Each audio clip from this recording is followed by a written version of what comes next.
Good afternoon. Welcome to the Cosmic Dispatch. I am Cory Nakasue, your host. And today I'm here with Nate Speare, aka Weird Astro Body. And we are going to be talking about the astrology of Taurus season. Um, Taurus season is is really interesting, I think, this year. And we're gonna try to pull it apart as much as possible.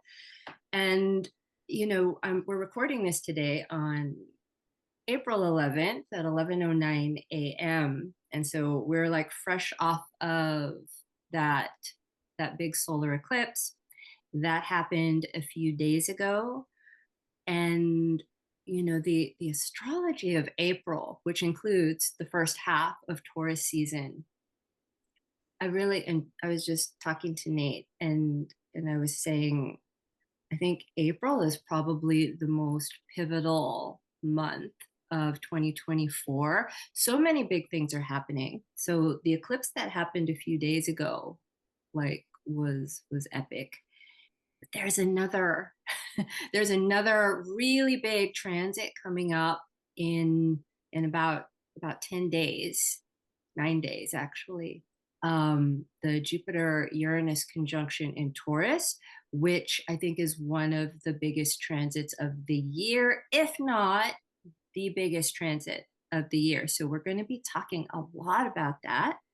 Um, if you are new to this channel, if you're new to this podcast, I have a background in somatics and bodywork and theater and poetry. And I weave a lot of that into the style of astrology that I use. I pull from a Hellenistic background. I also pull from a psychological astrology background and have studied a lot of modern astrology and kind of braid them together in some kind of like multidisciplinary work. I've studied a little bit of evolutionary astrology as well. And what else? So we're here on YouTube. You can also catch us on all of the streaming channels wherever you get your podcasts. And like and subscribe if you find this content interesting. It will help our channel to grow. Tell your friends if you particularly like an episode. We do have a presence on social media, and you can follow us there at the Cosmic Dispatch on Instagram. And that's mostly just to keep up with the shows as they come out and the work of the guests that we have on the show. And I have a lot of repeat guests because I think there's something in my very plutonic Scorpio nature that after I do like a 1 or 2 hour talk with one guest, I feel like that barely scratches the surface of that artist's work or that practitioner's work. And so I like to have people on, like the same people on fairly regularly, so that you can also get to know them on a deeper level with me. And I just find that more interesting than trying to talk to as many people as possible. You can also find my horoscopes every month in Chronogram magazine, which is available everywhere in the Hudson Valley. And you can also find them online at chronogram.com. And as far as booking, I'm scheduling now for June. And so, yeah, if you'd like to see me this summer, I would highly recommend booking with me now. You can find all my information in the show notes. Something really interesting that happened with me this year as far as booking is typically between November and February, I'm like keeping my head down and like just going through consultations, because November through February, that's when we have the holidays and New Year, Valentine's Day. And these are all these are triggering months for people. And so I always find myself very immersed in consultations between those times. And what was interesting about this year's busy season is it extended into May. So I'm still like catching up on a lot of consultations. And I think that's because 2024 is really shaking some things loose. And people are like right in the middle of having to reformulate like whole new narratives, whole new ways of seeing, um, and learning how to use um, different different embodied tools and within themselves, learning how to relate to their own bodies differently, because I don't think most of us have lived through a time and an environment that has been quite this unstable. We all have to navigate and always have had to navigate some level of uncertainty and instability. But what we've been going through for the past few years, and what I think we're going to continue to go through for the next few years, is like a real unprecedented amount of uncertainty and instability. And so I feel like because I've been having so many conversations and talking to so many people over the past like 5, 6 months, it's also changing. It's changing the way I practice astrology at a fairly rapid pace, because like that these conversations I'm having, that that is what's happening. That is the astrology that's happening. And so it's been a real fascinating time for me. But yeah, things opened up for me in June. So if you want to get a reading this summer, I would encourage you to book now. And so I think that's all the housekeeping we have today. I'm going to open the floor to Nate here. And Nate, if you could introduce yourself, that would be great. Yes, Cory, thank you. I'd be happy to. Well, my name is Nate Speare, and I'm an astrologer and writer, multidisciplinary artist, which is a term that I've come to love at this point, owning, and storyteller. And in terms of astrology, I am coming to embrace more and more the term remedialist. I've been studying, I've been actually engaging a lot with this really brilliant astrologer, Andrea Gertz, who wrote a book called Astrological Remediation, a guide for the modern practitioner. And it really, and really bringing to my practice this sort of inquiry around what is it to remediate suffering, or to kind of use the planetary energies and the dynamics of the moment to actually bring something useful and also something inspiring to my clients, to my readers, to viewers, to my community, students, anyone who engages with me. So I really try to call upon the archetypal forces in a way that sort of like I'm in so much admiration of the temperament of like the Renaissance doctors who would really blend the metaphysical and the physical and the sensuous, which to me feels really relevant to the conversation we're having today about Taurus season, because it's so much about that, right? There's both the cosmic, the metaphysical aspect of the cosmos, and also the sensual and the embodied aspect of it. So that's what I try to bring to my practice, and I'm sure we'll get into different layers of that as we go today. And I agree with you, Cory. It's just such a wild, buckle up kind of, of course, we can't even really think in terms of years anymore, but that's how uncertain everything is. But it's definitely that kind of year for sure. Mm, yeah. Um, yeah, I really appreciate your work, Nate. And you, speaking of Taurus season, you have many Taurus placements. I Um, do, yeah. so what? Yep. Tell us about your Taurus experience in life. What does Taurus mean to you? Well, I was thinking, Cory, it's like I think this is one of our favorite things to talk about because I think we were talking about Taurus season last year on your podcast too. Um, yes, well, Taurus, I feel like when I first started studying astrology, I saw my chart and I saw that I had a Sagittarius ascendant, and I was really intrigued by that because I had always heard that I was a Taurus, because that's the sort of sun sign astrology. I'm a Taurus sun. So my birthday's coming up if you want April 26th to send me a note. So yeah, because as a Taurus, I love to be pampered. So seeing that I had a Sagittarius rising, I was very intrigued because at the time, yeah, my life was all about, I just really loved travel and adventure and learning and the quest for the meaning of life and, studying philosophy and psychology and all these things.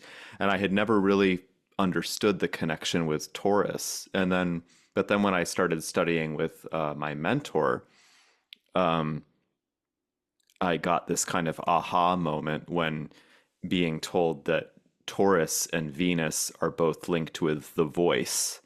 And that was kind of a key into Taurus for me because the voice and vocalization and sound and breath and vibration, these have always been like sort of key obsessions or fascinations for me and big parts of my work, like still big parts of my deepening work.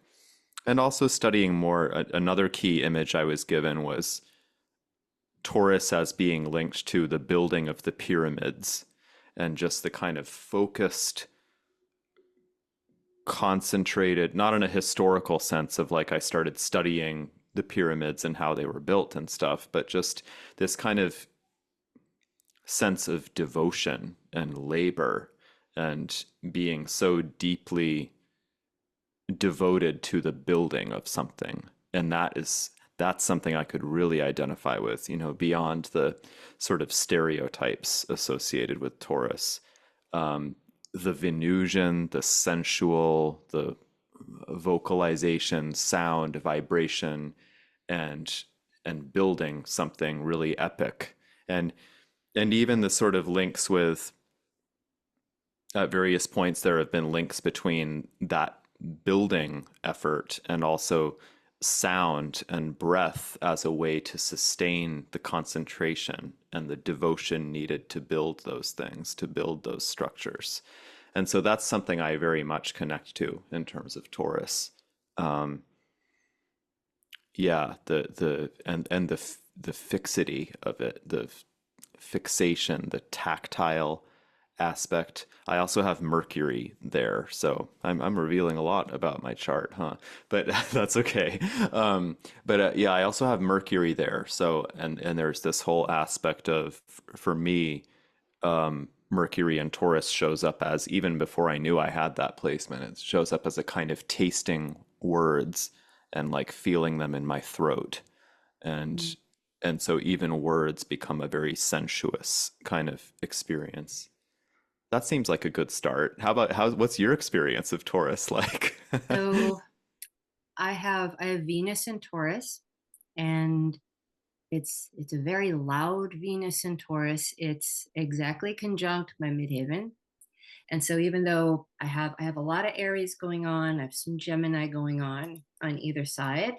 Um, it's actually the Taurus principles that I think other people recognize in me the loudest, and where I sometimes, because of its placement, I feel a little bit slavish to the this like Venusian.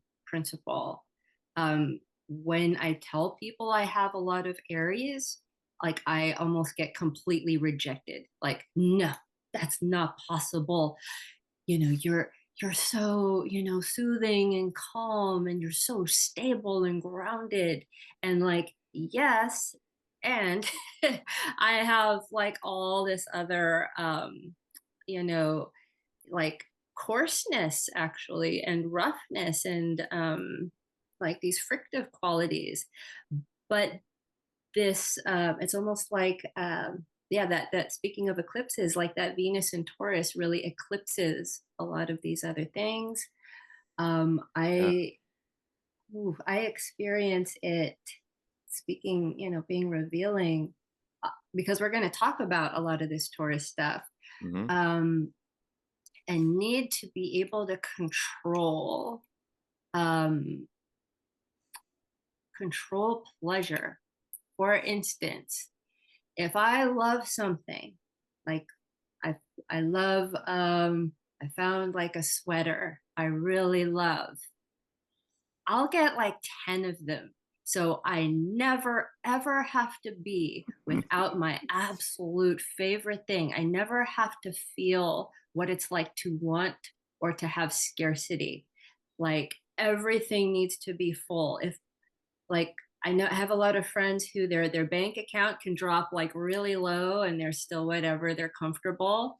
I have like such a high bottom, I guess. It's like it doesn't take a lot before I start feeling like, oh, that's not enough. We got to stay fortified. And I like this feeling of I don't want, I'm afraid of feeling the need of lacking something or wanting something, especially the things that bring me pleasure and security. And so we've had Uranus, the disruptor of all these things, in Taurus since 2018. It hasn't visited my Venus or my midhaven yet, but it will this summer. And I think you have early placements in Taurus, right? I do. And I So, started feeling that as soon as Uranus made that turn in 2018. Yeah. is it That, through with all of your Taurus placements? yeah, it is at this point. Okay. Yeah. Yeah. Because it hit my sun first, and then my Jupiter, and then my Mercury finally. Yeah.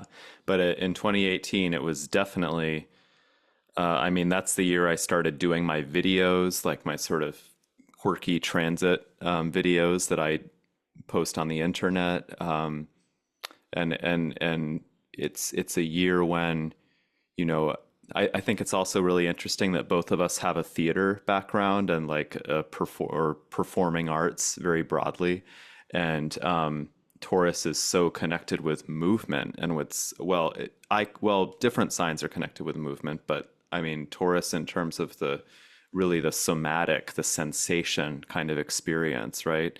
And in 2018, I it's interesting because I was doing a lot of theater, but also when Uranus went into Taurus, their astrology, my astrology practice, and the way that my art interacted with my astrology work just became like so much more intensified, and it was as if like the astrological aspect of my art practice sort of became this huge project that is still going on now. So that was one of the manifestations of Uranus going into Taurus for me.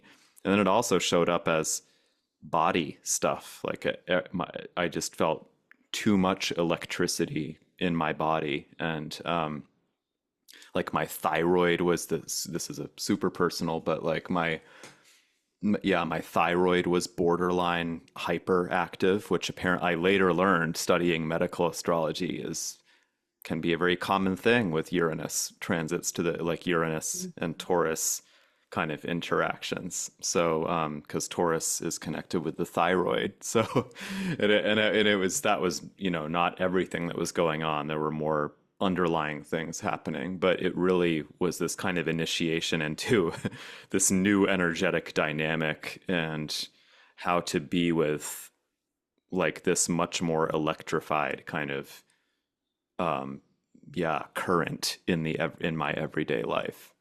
So yeah, Yeah. yeah, yes, early Taurus, and it really changed a lot of things. It changed the way I was wired. Yes. Oh boy. Yeah, I don't know what's gonna happen with my Uranus Venus midheaven situation. I'm like I'm like both, a little yikes about it and a little like, ooh, like what, what can possibly maybe open up or become, or what can get some movement, because one of the problems with Taurus is it can want to hold on and try to like create many senses of security to the point where we lose movement and we become stagnant. And so, what kind of stagnancy can Uranus, liberate us from? Um, that's exciting, but also, when Uranus starts messing with Taurus things, it's the very things that we come to rely upon. These are the things that are like the foundations or the basic underpinnings of what we build on.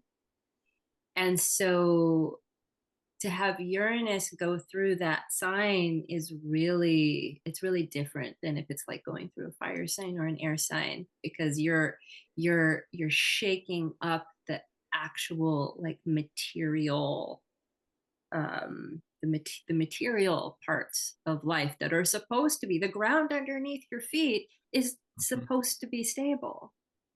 Yeah, right. So But then Uranus says, right, to take an evolutionary perspective to Uranus, it's like, but the destination of the ground under your feet is not just to be the ground under your feet, right? It's like that's also evolving. That's also in evolution and change and flux. So yeah. let's all go for the ride, right? Yeah. Right. Well, like, if you consume a lot of astrology content, you get astrology like this. And like, you said it, I sometimes just say it too. It's like that buckle up feeling. But then I'm wondering, as, astrologers, should we be saying buckle up or should we be saying let it rip? Like, Hmm. let it happen, take off the seatbelt and get get tossed around a little bit. Um, Yeah. because it's supposed to shake things up. So yeah. Yeah. Maybe just not keep your seatbelt too tight, you know? Yeah, loosen the seatbelt. Um, It's your comfort level. You know, like gently nudge yourself out of your comfort zone a little bit, you know? but Yeah. but Uranus doesn't do that.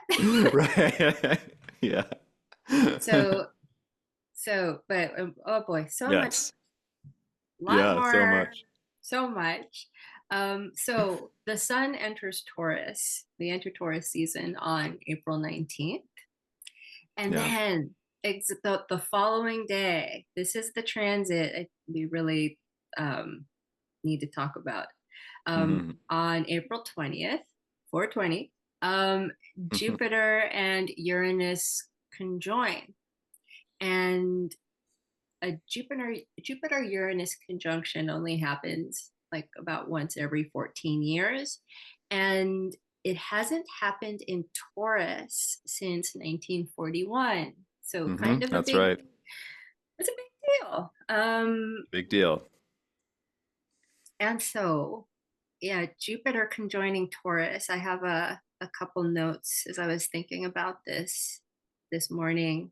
Um, we have Jupiter, right? Jupiter is, symbolic of not just expanding. We hear a lot about, Jupiter as, the magnifying glass and the amplifier, which it does do, but it also coheres. Um, Jupiter confers meaning to things when we're working with it in that way. And so when Jupiter and Uranus come together, we're looking at like an expanding and amplification and a cohering of Uranian types of things. And so when, what's Uranian? Like we have that disruption, disruptive change, rebellion, the power of the masses. And in Taurus, we're talking about things like the tastes, maybe, of the masses.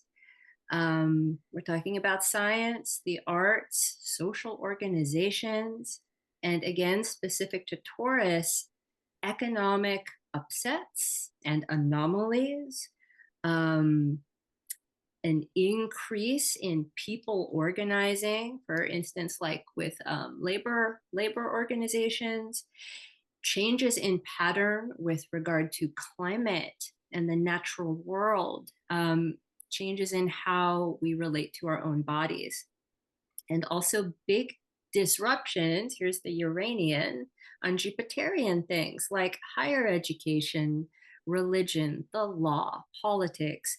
We're changing the meaning and maybe some of the tenets of these ways we organize our world. And in the natal charts of individuals, we're looking at magnifications, Jupiter, of eccentricities, rebellions, creativity. And we can apply these things to some of the very basic things we rely on in this world: money, food, shelter, the health of our bodies, and a change in what we will allow ourselves to enjoy, what we will allow ourselves to be attracted to. And I also think of the myth of Icarus. If Uranus is the sky god who flew too close to the sun, like that describes a situation where we may overestimate our power to transcend the earthly plane, transcend our own bodies, and the humbleness of simple pleasures. We may like really try to overcomplicate. We might be tempted to mutate or Frankenstein these basic things like our sensual interactions, the way we raise food, again, like basic human things. And one last thing, as I was talking about before, breaking through stagnancy to reinvigorate. But there's also the possibility for gratuitous weirdness. Just people, not really responding to something organic and real coming out of them, but like just, being weird or being different or rebelling for the sake of.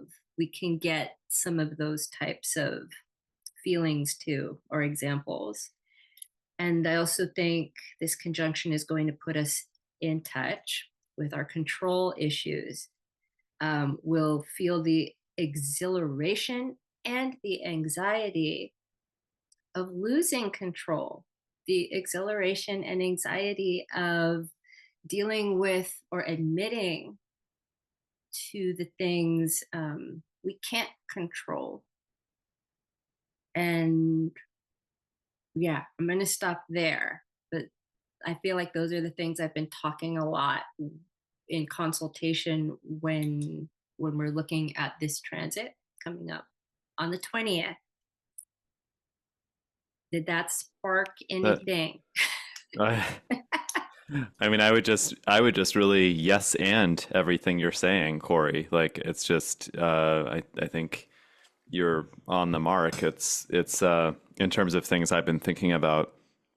I think it's 1941 was a big year also in history. So the last time Jupiter Uranus were conjunct in Taurus, as Corey said, was 1941. So and this like and some organization estimated 1941 to be, this is a little bit grim, but there was an organization that estimated 1941 to be the year of the greatest number of human casualties in recorded history or something, because it was World War II, obviously. So, and then in 1941, one of the things that happened in terms of U.S. history was the attack on Pearl Harbor, which didn't occur until several months after the Jupiter-Uranus conjunction. But we have to, I'm of the view that like we have to view these things as triggers instead of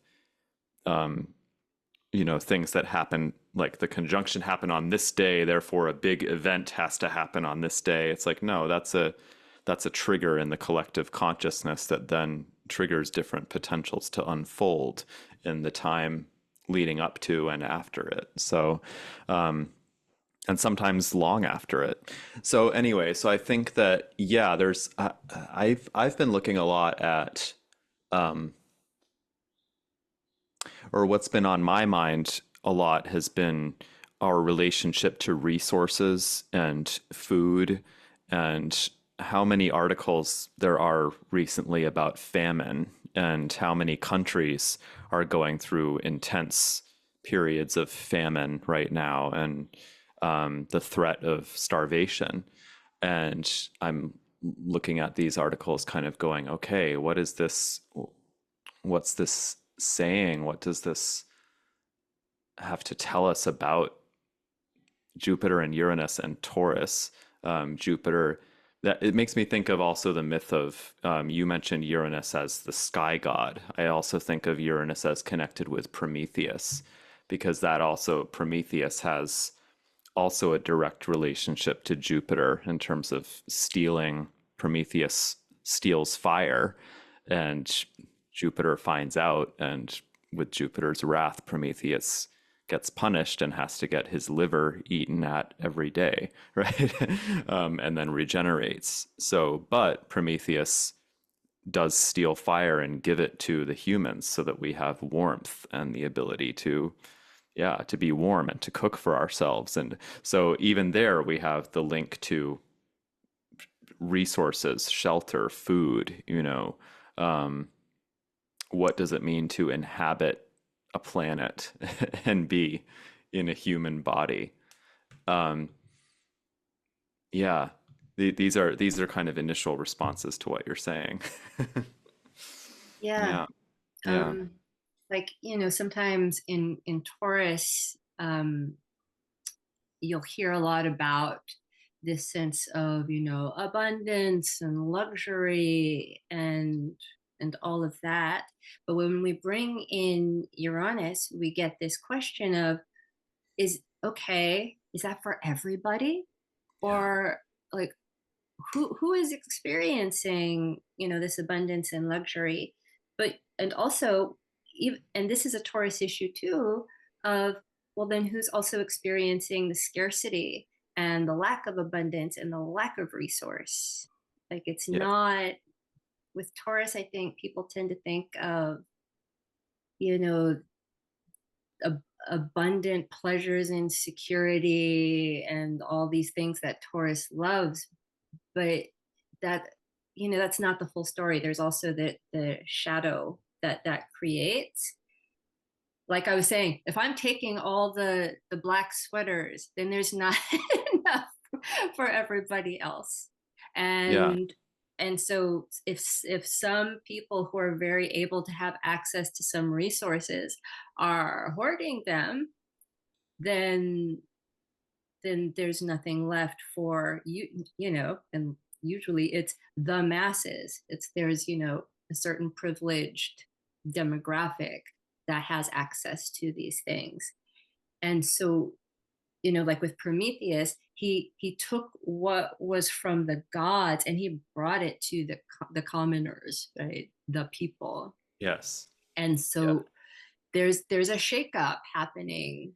yeah, And we don't need astrology to tell us that. Like, if you're paying attention, you can see there's a shakeup with, the people saying, yeah, hey, we don't have access. And there's a lot of us here, and we do have some power. we're trying to organize ourselves better, so for any kind of equality, if you know Yeah. that's possible. Yeah. Yeah. And sometimes I think the best thing we can do as astrologers is give people some awareness of how the present moment links to the bigger picture, and then also using that to help people become more active participants in with what's happening, because now that we know this is an energetic dynamic, it's like an invitation. And now that we have that invitation, how can I use this to become a more active participant with these energies? What is the way to ride them in a way that is useful, in a way that's empowering, in a way that helps that situation? This makes me think of how both Jupiter and Uranus are linked with risk in different ways. Like even in a really mundane sort of colloquial sense, Jupiter's linked with things like gambling and taking a gamble or taking a risk. And Uranus also has this kind of sudden, sort of unstable. It's risky, right? We don't know. It's sort of like Uranus says, whatever needs to happen for your evolution or for you to so-called upgrade to the next level or the next dynamic or the next shoe size or whatever, um, I will make that happen by any means necessary. So both of these planets carry, it's like Uranus can kind of bring out the risky urgency side of Jupiter. And it's sort of like, okay, I'll take a gamble. So my my proposal or my invite, I guess, would be how can, maybe for listeners also, would be how can you lean into taking a risk in the name of bringing more awareness to these inequalities and um, lack of equity, lack of equality in terms of resource sharing, in terms of scarcity and abundance? How can you take more of a risk in your local sphere and also in every kind of network that you relate with in terms of calling those things out and calling in maybe less conventional ways of thinking about being of help in those areas? So I haven't given an answer there. I've just sort of that this is a way I would start thinking about it. Yeah. No, that's Yeah. hopeful. Um, Yeah. so that initiates again, like don't expect to wake up on April 20th and have your house flipped upside down. Like it this is a seeding moment, Yeah. and it's a process, but it kicks off. It kicks It off. kicks off. It kicks off. And I also, one of the things I've been seeing, people are talking a lot about, or there's been material circulating in the news around the pastoralist tradition of, pastoralists who have animals or livestock and they don't stay in one place. They're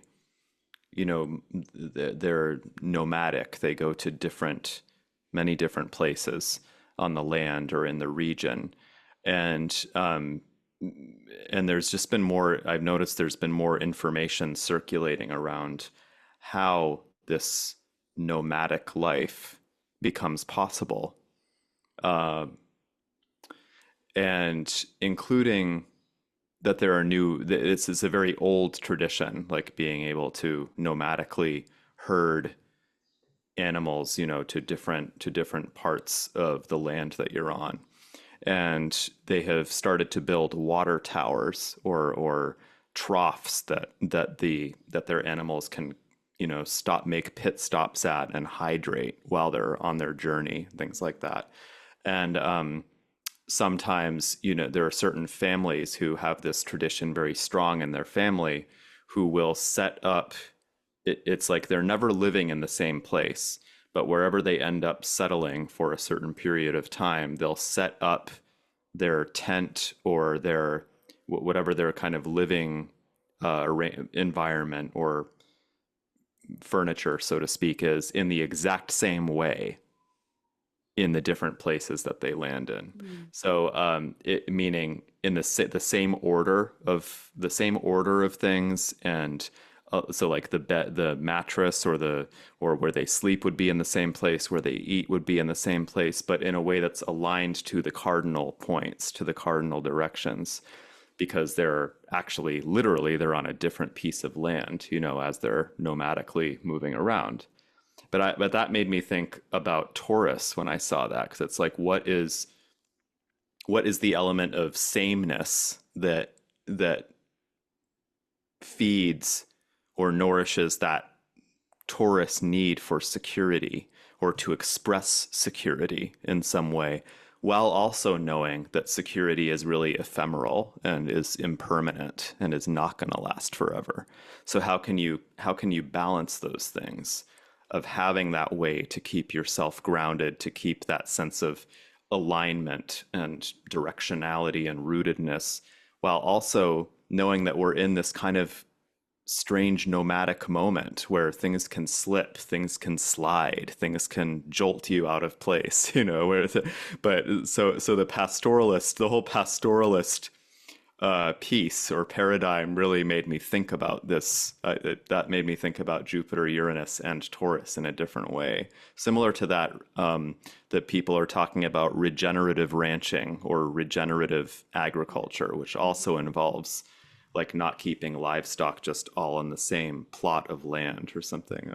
Now, I'm not like a rancher or a pastoralist or anything, so my understanding of this is very kind of abstract, but it still helps me. I love learning about things like this, because it also gives us, I feel like so much of astrology is being able to apply things metaphorically to different levels of understanding, to where we are in our life and in our consciousness. So I'm sort of meditating on how could I take that image of the pastoralism and sameness, but a different environment, and this nomadic kind of electric strange dynamic, and being able to apply that in my life.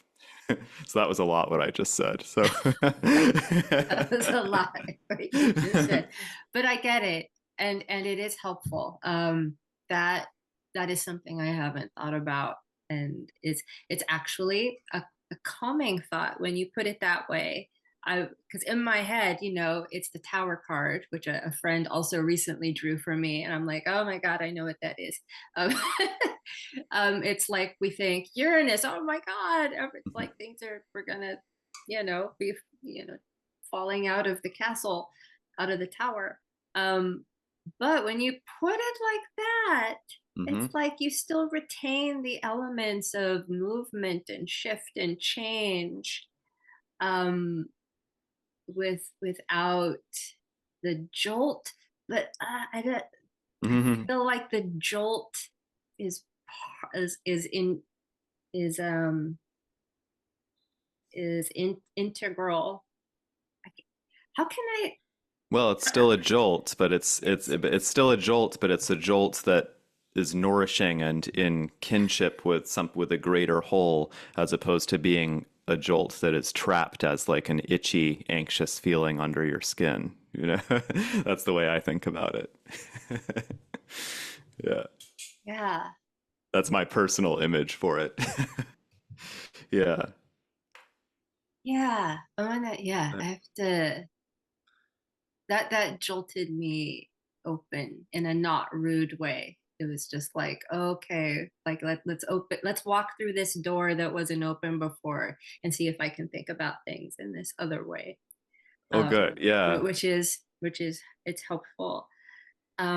So that's a bit that's a bit about the Jupiter Uranus conjunction on April 20th. And then I'm just going to move through the rest of the transits of Taurus season, because it's just a really interesting season. Right after that, the day hmm after that, um, Sun moves into Taurus on the 19th, and then we get the Jupiter-Uranus conjunction on the 20th, and then on the 21st, the Sun squares Pluto. And so we have the Sun in Taurus square Pluto in Aquarius. And this also sets up a lot of pinging of that Pluto in Aquarius throughout the season. We also have a full moon in Scorpio square Pluto on April 23rd. We have Venus squaring Pluto on May 1st. Pluto stations retrograde on May 2nd.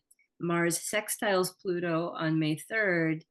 And Mercury squares Pluto on May 17th, which just about takes us into Gemini season.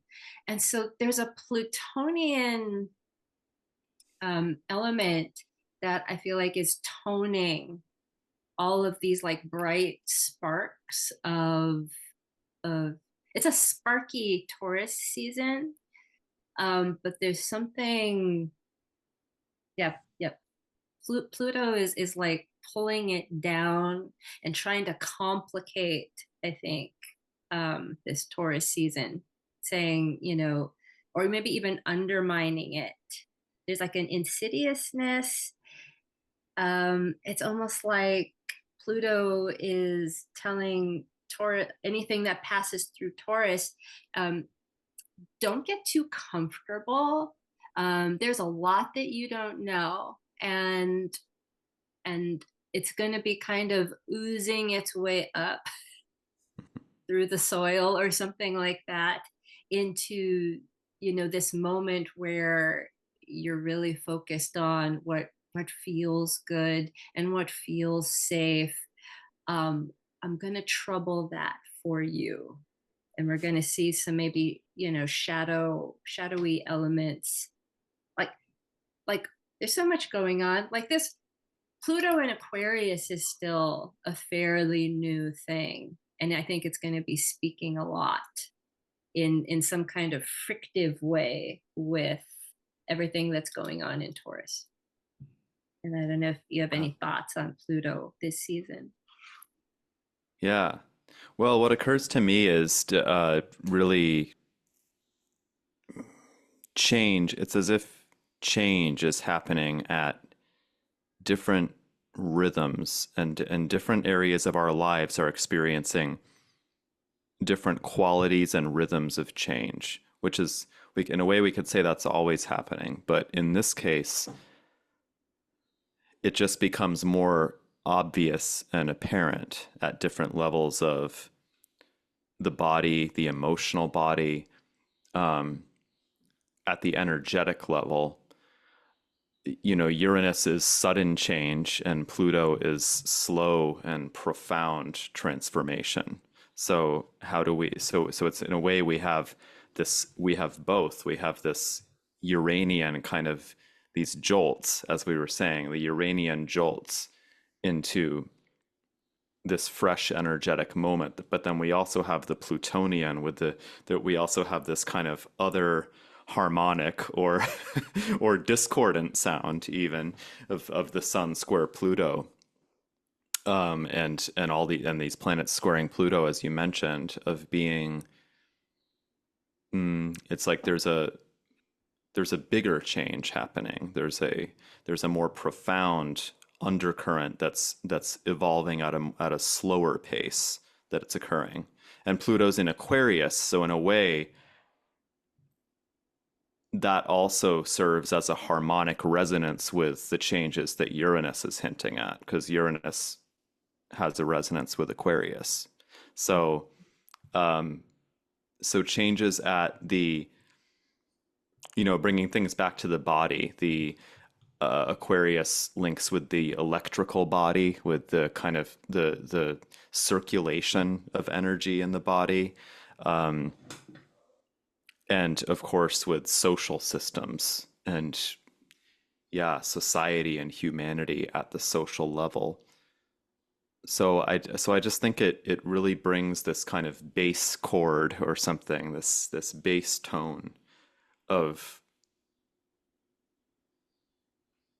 encouraging us to look at the bigger picture, or try to look at what stories that are unfolding beyond our small everyday human centered stories that are unfolding. I'm not saying that in a way to discount our everyday life, but I'm saying this because like these days I'm usually encouraging clients to look at things from a three worlds perspective, which I know the astrologer Daniel Giamario talks about a lot at the Turning of the Ages Mystery School. Mm. But we have the upper world.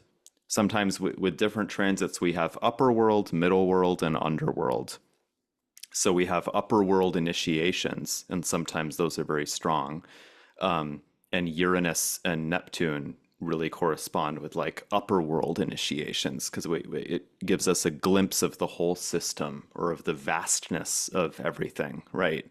Oneness, interdependence, these different kinds of things. Then we have middle world stuff, which is like what are all of the personal planets plus Jupiter and Saturn, social planets? What are all the things that help me get my daily middle world 3D things done? Then we have underworld, which I know again Giamario describes as Pluto and Chiron being linked with underworld. So so we have the upper world, the changes catalyzed by Uranus that invite us to glimpse the or give us a flash glimpse of upper world, of the whole cosmic system, and of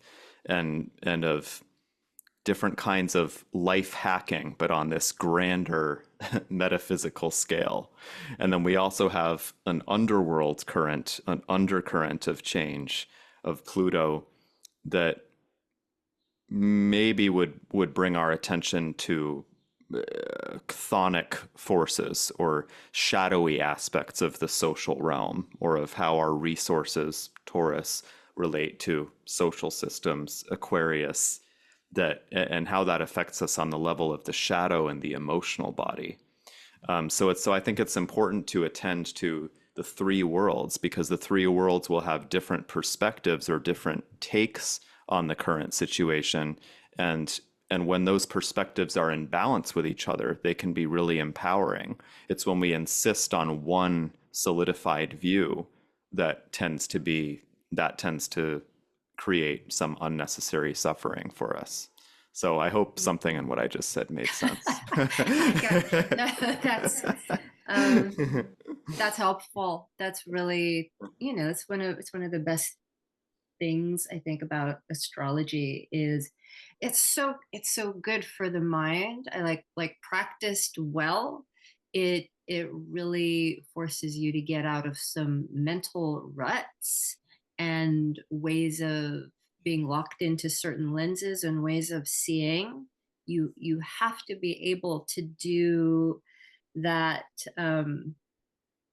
flipping of the script continually in your mind, I think, to work with astrology well. Yeah, Um, agreed. I so agree with you. 100%.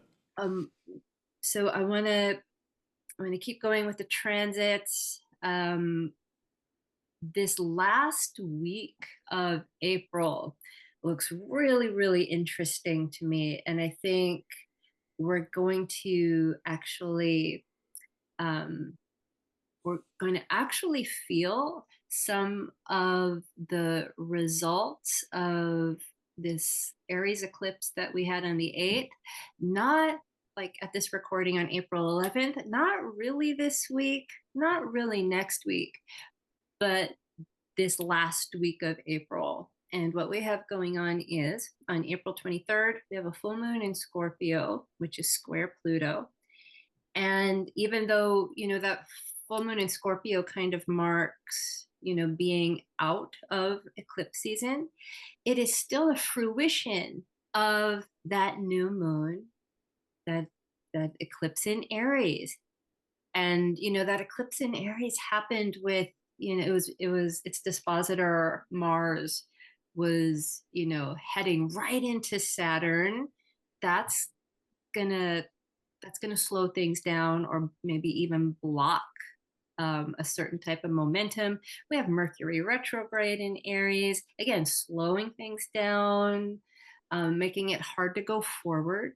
But by the time we hit that full moon in Scorpio, and this is the culmination point of that new moon, I think we might see something. And the fact that it's square Pluto, I'm thinking something like really pretty deep. We're going to be in Taurus, so something like actual and embodied.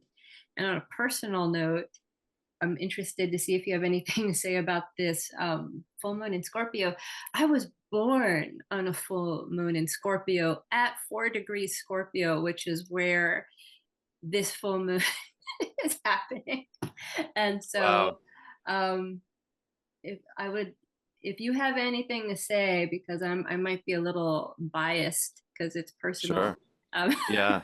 about what you think about this full moon in Scorpio coming up. Yeah. Wow. So it'll be your lunar return at the same time, huh? Yeah. Yeah. Ooh. Well, this full moon in Scorpio is really interesting because it's again, as you were hinting at, the square to Pluto that the sun is going to make. I mean, these planets, the sun and moon, are still going to be within orb of those separating. There will still be in that square to Pluto. We're going to have a T square to Pluto. So, and Pluto has resonance with Scorpio. So these dark underworld forces are coming through this full moon. Um, but I think also we have to remember Mars as a classical ruler of Scorpio, right? That Mars, I think this full moon looks very Mars centered, to very Mars and Pluto to me. Um, because we also have Venus in Aries, Chiron in Aries, Mercury in Aries, the North Node in Aries. So there's still this very Mars kind of energy. I would say, yeah, this full moon makes me think of sex and martial arts, kind of. If they're hmm, it's a good time to, like, if you're a writer, sit down and write a psychological thriller short story, or if you are if you're experiencing a lot of different kinds of erotic fantasy that you feel needs constructive expression, write a story about hate sex, or like an enemies to lovers encounter or something. These are different. Again, thinking about remedials, these are different ways of working with that energy, or just getting a punching bag and or a pillow or a punching bag and just letting your anger out on it. I think letting your anger out in a way that is not implosive within your own body, but that has a channel for expression that's not going to break anything or anyone around you important, Yeah, or anyone around you especially. that's good. Yeah, Yeah, it looks like it's a purgy full moon yeah, where like some like dark stuff can get, like vomited up, shat hmm, out, or yep, it's popping the pimple, like just cleaning out all yeah, the ick and the goo, yes. um clearing the way. Yeah, purging toxins from the colon also, because I mean, the Scorpio is the nose and the excretion, the reproductive system, and also the colon, and then we still have the theme of purging toxins, because with Mars coming up to Neptune and Pisces at this time, and of course Saturn being this constant backdrop in Saturn and Neptune being this constant backdrop in Pisces, it's like Pisces is also the lymphatic system. So the which is really like about purging toxins from the body. So yeah, you're right. This does have this strong purgative kind of quality to it. Yes, purgative. What did I say? Purgy. Yeah, something like that. But yes, Yeah. what you said, purgative. Um, yeah, but to be, to be again handled with some kind of care and Yes. not just this. And this is hard with Scorpio. Like this, I'm thinking of like this might be wow, so hard to talk during these times. I don't want to say Hmm. anything, triggering, but like one thing that came to mind is like the obliteration of something, like complete obliteration without any kind of discernment, um the raising of like like a whole area of civilization. And again, I don't mean to be triggering, but these are like the kinds of things where like there's not a lot of discrimination, discernment, or thought. We're just going to get rid of it all, um, because of impulse and Scorpio and Pluto. There's a need for completion. Like so, those things make me a little like that. That's some pretty harsh stuff. Um, but Yeah. it can be handled. It can be handled constructively, um, with some forethought if this is happening like personally. Yeah. um so we have that full moon, and this is where I see like this week being really major, because then 2 days after that Mercury stations direct, and it stations direct on the North Node, which is again like bringing back this eclipse energy. And so here we go.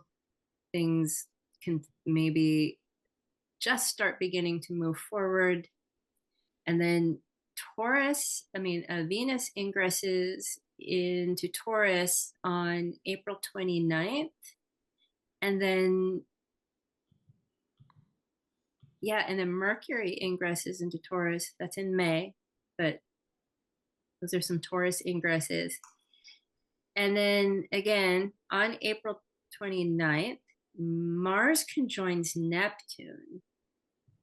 And then the following day on April 30th, Mars moves into Aries. And then again, during that last week or those last 2 days of April, Venus moves into domicile, and the following day, Mars moves into domicile. So now we have Venus and Mars at home feeling really comfortable in their expression. Mercury's starting to move forward. We're coming off of a really deep full moon in that last week of April.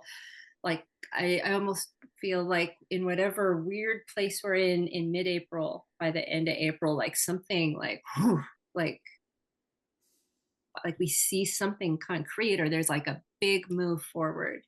Mm. Yeah. Yeah.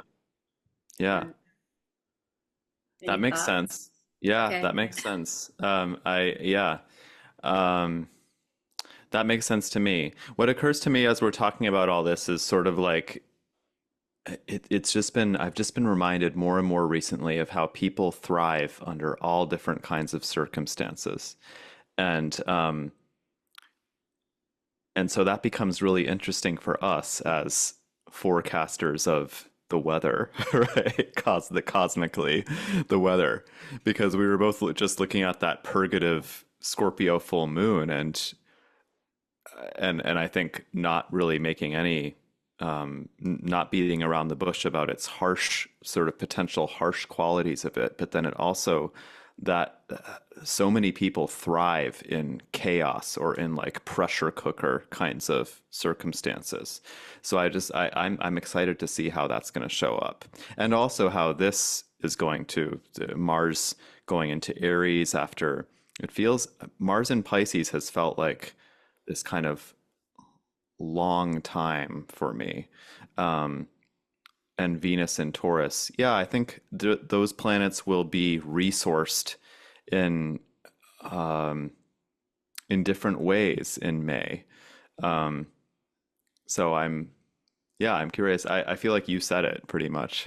Okay, I'm Yeah. just gonna because I want to talk about your work. I just want to finish off Taurus season. Yeah. Um, so we have that last week in April, then we move into May, and we actually have a new moon in Taurus on the 7th that looks sublime to me. I don't know if you've looked at it. I just think it looks quite lovely. And Mm. so again, it's like the things are very chaotic right now. We're still Yeah. going to have some of that intensity, like coursing through things, but that new moon, um, it's just, it's like Venus is at home and Mars is Mhm. at home, and it's not making a lot of other, major aspects to anything, or not that I saw. And so, like, May starts off really nice, and then we get this sparky Uranus thing again as we head into the end of Taurus season on May 13th. The Sun conjuncts Uranus. And on May 18th, Venus conjuncts Uranus. And I see this pinging back to the April 20 Jupiter Uranus conjunction, where Yes. all of a sudden, what, what was seeded at that point in April 20, we get our first bits of expression of it in a more tangible way. Yeah, because Venus will be going over that trigger point, right? Yeah. And so, yeah, so that's Taurus season. Unless you have anything to add, Nate.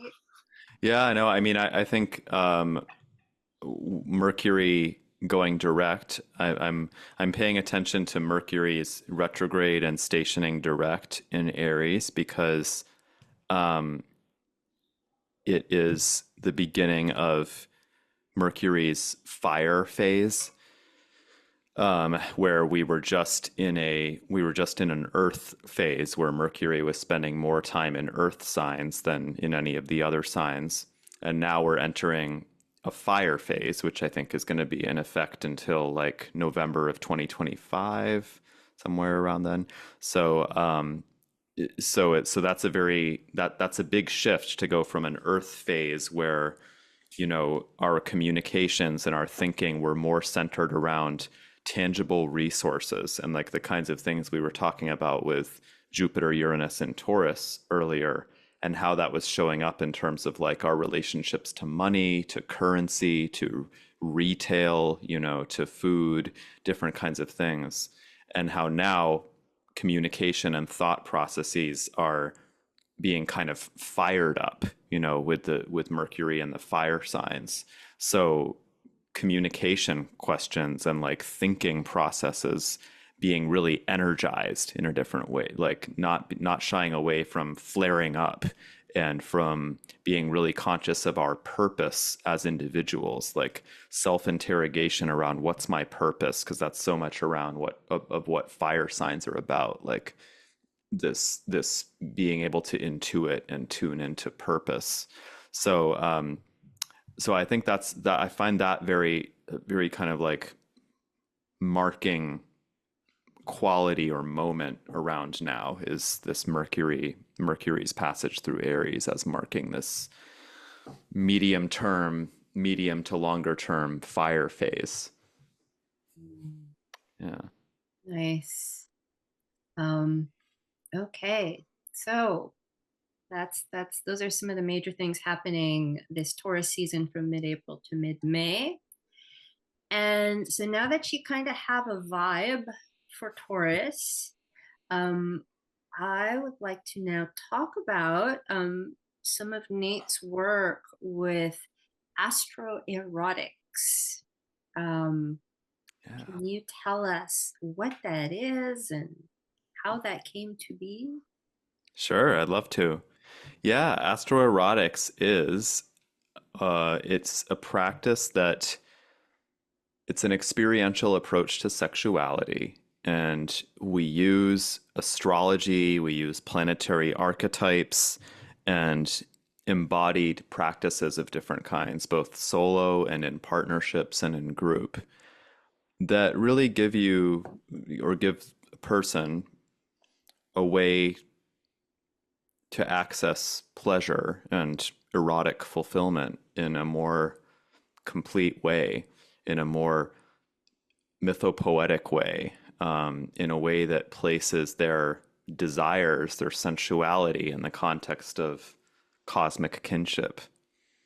So it evolved out of a lot of work that I've done in different kinds of erotic spaces over the past several years.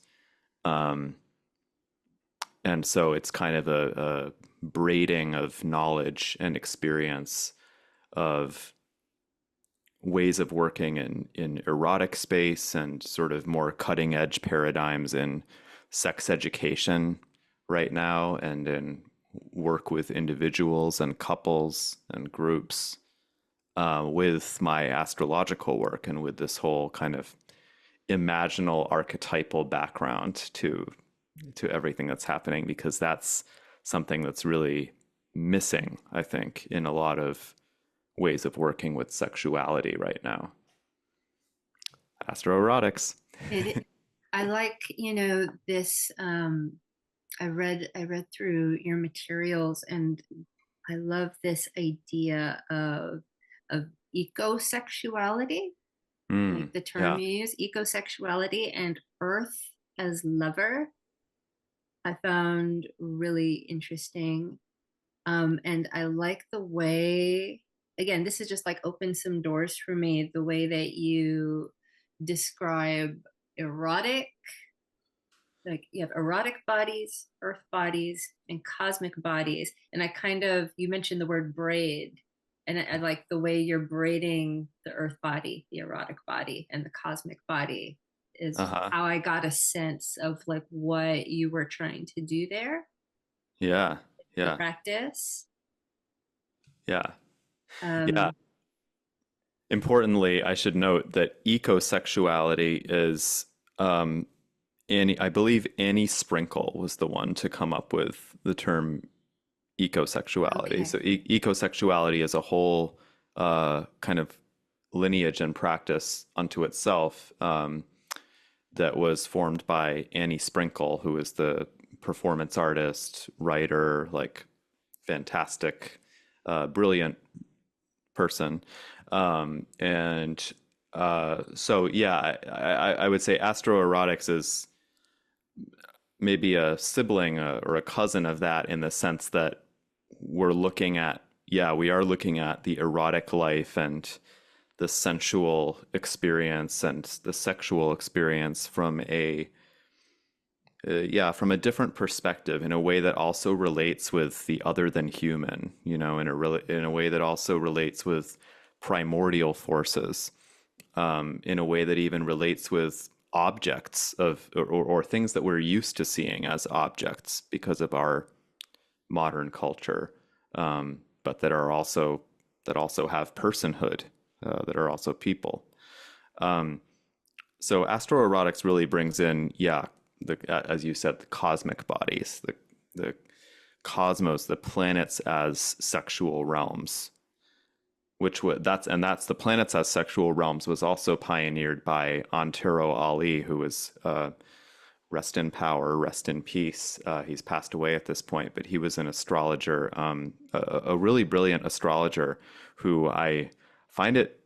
I'm struck by how he's, like, a lot of people in the astrology world don't know about his work, but I think it's because he was very avant-garde in a lot of ways. He was also a filmmaker, and he directed para-theatrical group rituals, and he has writing about the planets as sexual realities. And so a lot of his writing,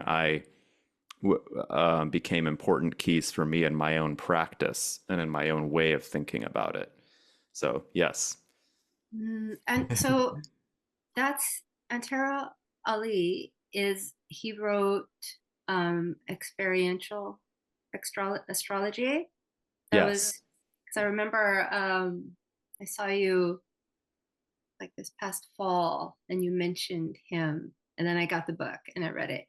Um, yeah, his work is really interesting. Again, it opens some doors and like new ways to work with energies and archetypes. Um, and I think it's really important to study astrology and maybe play around with working with astrology from this place of erotics, because I think at the core of whatever we think of as erotic is is creation. Like it's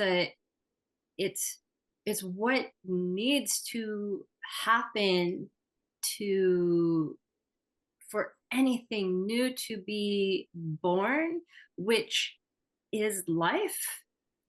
And so if if you have multiple ways to exist in this world as a force of creation, like, to me, that's that's living life. And it sounds very basic, but it also like is. But the way, I'm sure you've encountered this in your work, the way, the limits that people tend to put on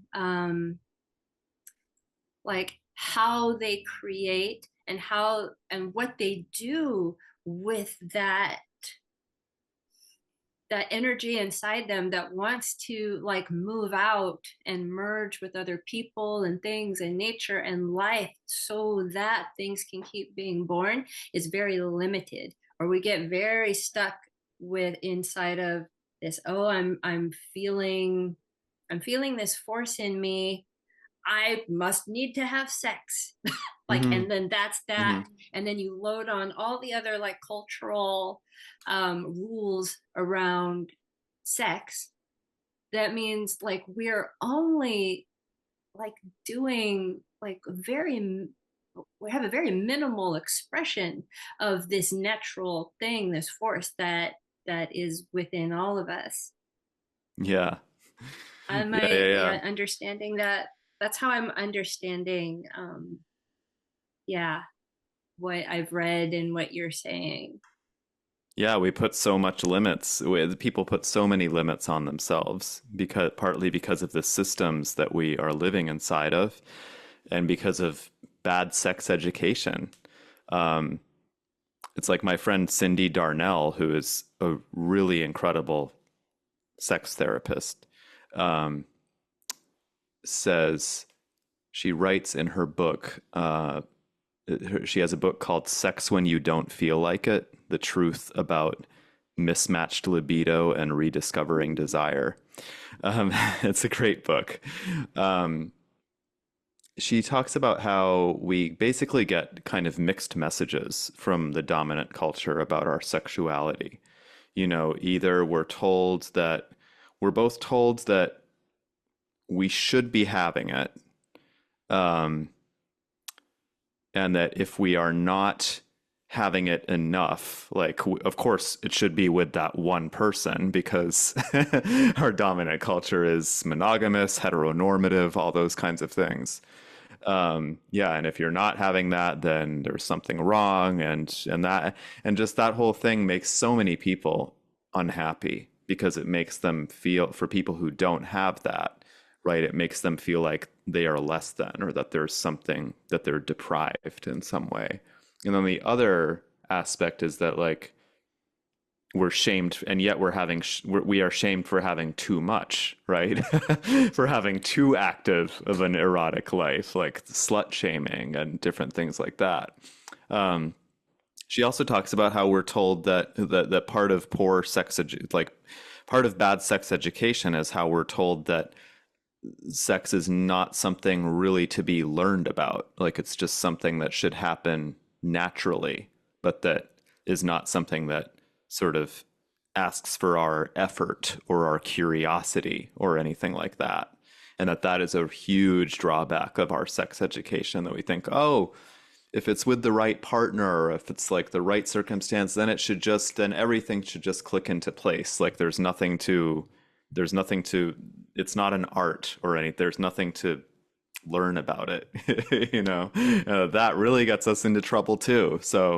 Um, so all of these, but I think all these things relate to the limitations that you're talking about. That so much of it comes from stigma and shame and dogma and lack of education, really.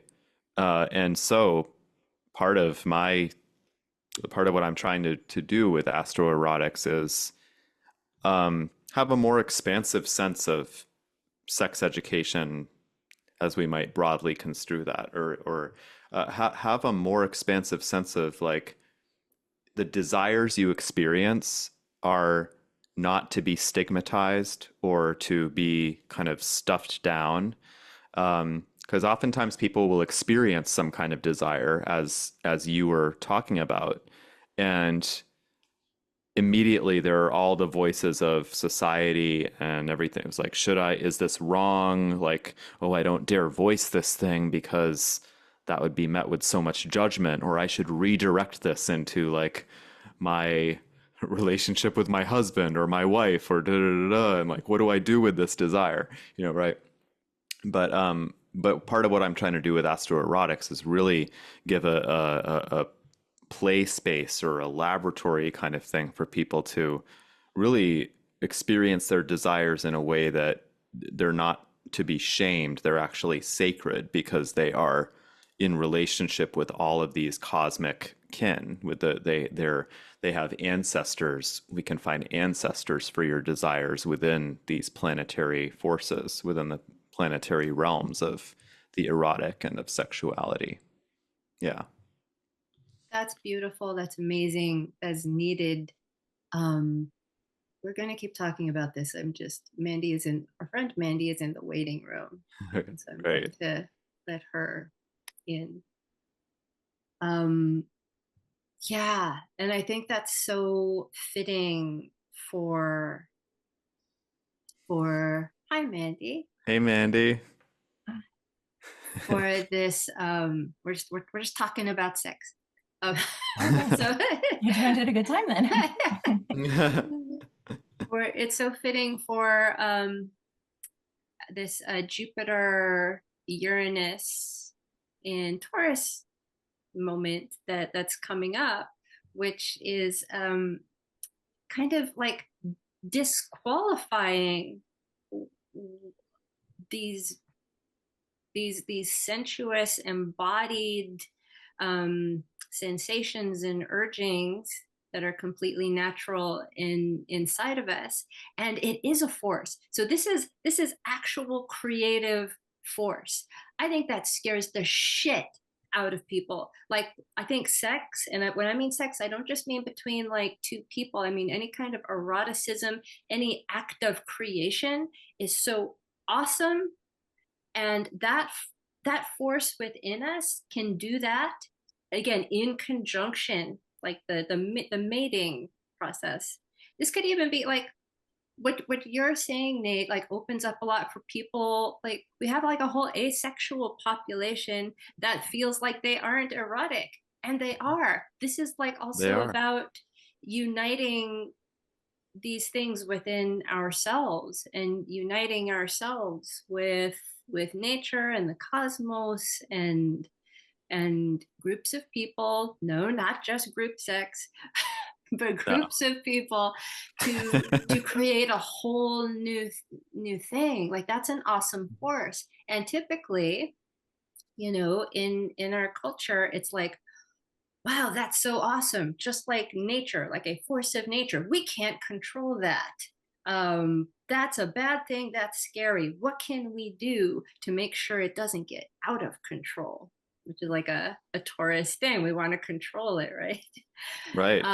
And so that's how, like, just from what I'm hearing you say, is like we're gonna unleash this in a responsible way, but not try to, just harness this energy for um, our culturally approved things, which is basically capitalism.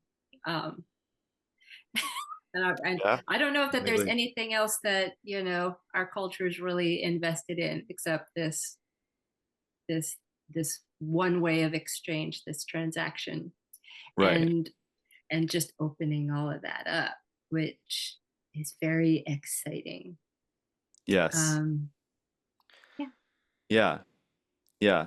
It's very exciting, and yeah, there was so much in what you said that I was like kind of pinging and wanting to it made me think of other things. But basically, something in what you said reminded me of Uranus and Taurus, the Jupiter Uranus, to go back to what we were saying earlier. It's like one of my favorite kind of self inventories to do is to check on moments when I'm having this like high sensation experience, whether it's joy or like a moment of triumph or joy or contentment or something. And then and then investigating, when do I shut myself down? And I think like the Carolyn Elliott, who does a lot of kind of shadow work and, has the whole body of work called Existential Kink, talks about this as a kind of havingness limit, where and the idea of havingness is like very resonant to, I think that will make a lot of sense to Taurus kind of energy, where we might reach a certain havingness limit of sensation or of happiness, to put it bluntly, or something like that. And then suddenly we start an argument with our partner, or we start shaming ourselves for like seemingly out of the blue or randomly for no good reason, or suddenly we just have this drop down of depression and it seems to come out of nowhere, right? These are like different ways of shutting. It's like, oh, okay, I reached a limit. I reached an upper limit of like, I'm not used to handling this sensation of joy or whatever it is, and it's uncomfortable for me to have that much joy in my body. So I'm actually gonna I'm actually gonna shut down a little bit. So why I'm bringing this up is because I think this is another layer, another possible way of working with Jupiter Uranus, and it's also very much linked with sensuality and with the erotic and ourselves as erotic beings. Just how can we learn to be with sensations, including high sensation, and to find different pathways for it. And so part of astro-erotics is really trying to give people space to be in community together and find different find pathways, experiment with different pathways for those sensations, for those desires, in a non-judgmental space. Yeah, in a space where people can show up and be safe enough or feel resourced enough to name those desires in community, and to, as much as they want to name them in community, and to experience them. Yeah. Whose dogs are those? Oh, you can hear those Oh, dogs. are those your Okay. dogs? Okay. No, they're not. Okay. They are Okay. the I thought my Zoom like filtered out those sounds, but I Okay. guess the dogs barking just insist, right? Those are Okay. the super of my building has three dogs. So Okay. Yeah, they got yeah, all excited over, they got all excited yeah. about astro-erotics. Yeah.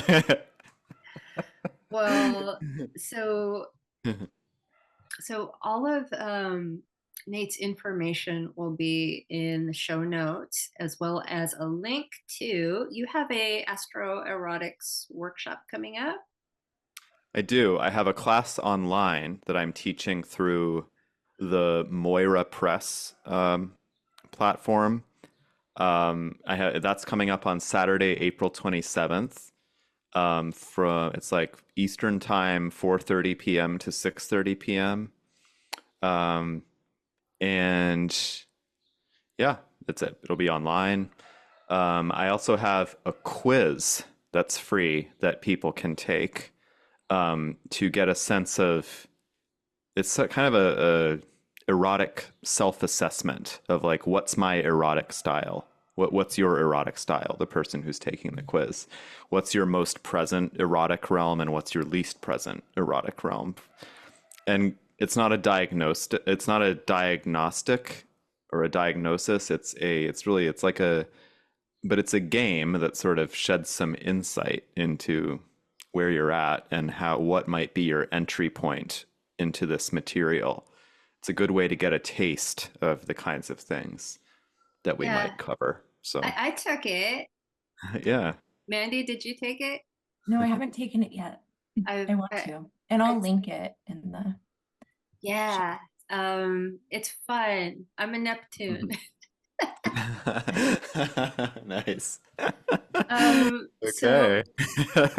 and also something Mandee always asks about is, are there materials that we should be looking at, during any kind of season? And I couldn't think of anybody, but then you brought up Carolyn Elliott with Existential Kink.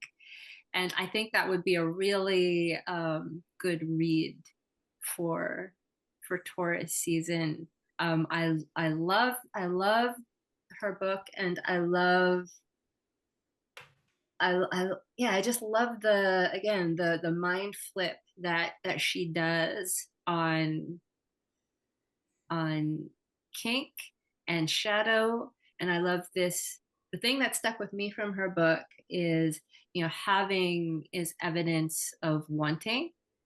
So that, a lot of times, we have things, people in our lives, and we're like, why am I always getting this thing? I don't want it. I don't like it. I hate it. Why do I have it? And that the possibility that part of us wants it, because if we didn't, we would not have it. And how do you take ownership of and start developing a relationship with that part of you that wants it, that maybe even allows you to do this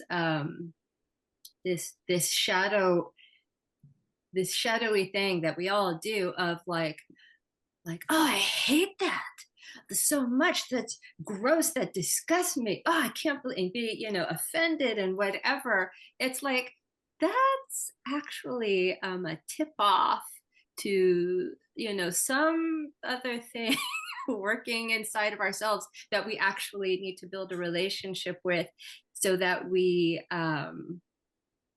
so Yes. so we can just play better in life, and not just keep actually rejecting parts of ourselves, so we can actually build that capacity for having. Yeah. The So, yeah, I agree. And the caveat that I bring in is that I always bring these days I tend to bring the three worlds, going back to the three worlds perspective, upper world, middle world, and underworld. Because from an underworld perspective, or even from an upper world perspective, like yes, we want these things, these shadowy things. And it really does make a difference to do those meditations and to recognize the how you're getting off on certain shadowy circumstances. But then I think it's also really important to acknowledge, which it is sometimes where I disagree with her work a little bit, is how like this, but from a middle world perspective, this creates some really, some really shitty suffering. And so a client just the other day, a client was asking me about their Libra placements and about like why they feel the need to put on so many masks for people, and why they feel the need to please everybody, and they feel like they're performing, and like it's like their relationships are great but they also feel like they're being inauthentic, and why do they feel the need to put on those masks. And so I took them into this perspective of like, well, first thing would be to do a little inventory of how you are, in what ways are you getting off on the frustration of like performing for others, and putting on those masks? What do you get out of putting on those masks? And what do you get out of, and how do you get turned on by the being frustrated about putting on those masks for people? And that was like a big aha moment for them. Like, yes, I do get something from that. I do get a rush from that. But then there was also the middle world. So that's the underworld piece, right? But then there's also the middle world piece of like from a 3D material world pragmatic perspective. How do you also bring some awareness of limits around maybe people are asking us, people are demanding or asking a certain vibration from you that in your heart of hearts you genuinely don't want to, you're genuinely not willing to give that, or you're genuinely not willing to perform that for people. And so how do you bring some more tolerance for like being with the discomfort of naming your limits, and being able to say no? So that's like the middle world piece. So we have to, so yeah, my caveat is just like, yeah, we have to bring in these different pieces, to serve in different ways. Yeah. Beautiful. Well, thank you so much for sharing that, Nate. And Mandee, thank you for your patience. But I wanted you to come on the show today too, to add a little bit more to this Taurus conversation, as you have Taurus placement. Yeah. How have you been, Mandee? I'm all right, Cory. This was it was refreshing to kind of reflect on this transit because I have a 21-degree sun. So this conjunction will be like the final hit in this kind of bigger cycle and story that I've kind of been unpacking and working through. And yeah, one of the notes that I just kind of like free wrote some stuff in preparation for this. And one of the things that I wrote about, and I kind of feel like is something you guys were maybe kind of talking around or about, is how like every personal identifier that I thought that I had or that I thought that I knew about myself has suddenly, like, it's just gone. And so much about what I think, what I believe, how I feel, but then also like my definitions of things like freedom and liberation and erotics, like all of this is just totally different than previous Uranus transit time. So yeah, I was thinking about, one of the things, Cory, that we do on the show, you've asked me several times over the last few years to like introduce yourself. And it's like something that I'm still like, oh, I'm in the middle of these huge, liberating, fun, exploratory transits. And it's so hard right now to like peg like who am I? What am I doing? And it's been, but Nate, I like what you were just saying about the three world thing, because like this is going on like maybe upper and underworld, right? But I still have to operate in the material world. And so just how my relationship, even with the material world, has drastically changed. Things you guys were mentioning, like sensations and feelings in the body, things that used to feel good to me, like maybe feel dull and like less exciting now. Like my tastes have changed. There's just been so much movement going on up and down that like earth plane has just felt really chaotic. One of the things about a Uranus transit, I think that can kind of be the not so fun piece is like this feeling of paranoia. And so then like, oh my gosh, I'm rejecting this thing. It doesn't feel right. It doesn't feel good. What does it mean if I kind of like that it doesn't feel right, or if it doesn't feel good? And this sense of like, there's an unease to some of it. And so yeah. In Taurus, I think the gift there is being able to, it's my sun. So, and I have Jupiter here as well. My Jupiter's at 14. So there's been a lot of Uranian, Jupiterian things in my life. And yeah, it's been a lot of fun, but also really scary at times. And like, yeah, there's that paranoia voice that, Yeah, it's easy, during during a Uranus transit to wonder if am I are my feet ever going to hit the ground again? Like, especially with, if you're getting an outer planet transit, which sometimes that's a year or 2 year long process. And with these upper realm types of things like Uranus and Neptune, where it's harder to feel connected to middle earth, Totally. and you're on like you're on year 2 and you're like, oh my god, like when um your feet will land again. Like for anyone else who's going through this, like Yeah. Nate has been through this Uranus moving through his, Taurus planets, and I'm saying this for myself because I have it coming up. You will land again. Nothing lasts forever, and then when you do land, though, you'll be very different, or you might land in a different place. You may have migrated. Um, so, but yeah, thank you for bringing that up, Yeah, like as Mandee. a that's so uncomfortable. Like Taurus is the embodiment of like tried and true and like stable. So that's like, yeah, just really adding to that friction, I think. I think there are a lot of people who will be able to relate to that. The time has come in the show. Speaking of people relating to stuff, Mandee has some questions to share with us, and I think I sent these to you too, Nate. You found some good Taurus Taurus questions, and Yeah. so yeah, share Mhm. those with us, please. Yeah. So the first question, do you ever feel gaslit by your own transits? I'm currently going through a transit that would generally be considered a happy, positive time, but I'm just not feeling it. Instead, I'm depressed, anxious, and feeling lost.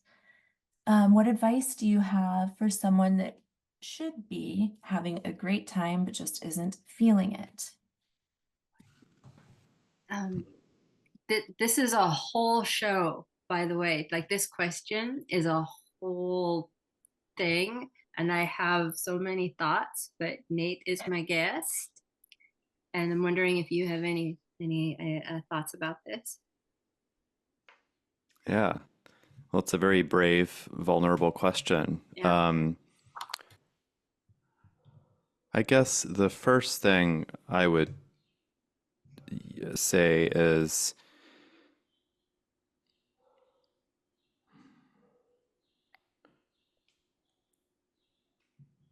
well, with the phrase, it was phrased as when somebody should be having a great time.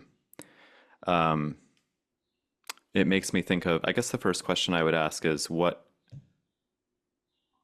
is a great time? I hate to. It's like, oh, Nate, that's so annoying, right? I'm a Sag rising. I Exactly. can't help it.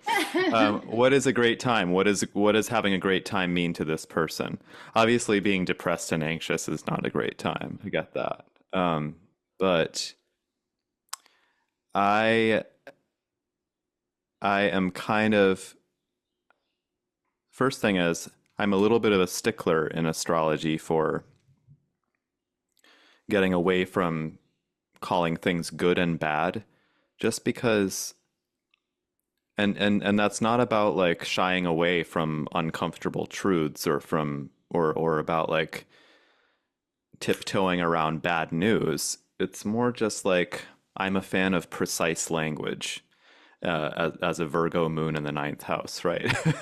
And and as we were talking about earlier, Cory, like so much of our practice. Sometimes I think of astrology as being like a yoga of the psyche, because so much of our practice of learning this, we learn this symbolic language, but then how do we apply it? We apply it through being able to practice cognitive reframing, right? Or as you said, Cory, earlier, you used the phrase "flip the script," of being able to find helpful visionary pathways for ourselves, helpful emotional pathways for ourselves.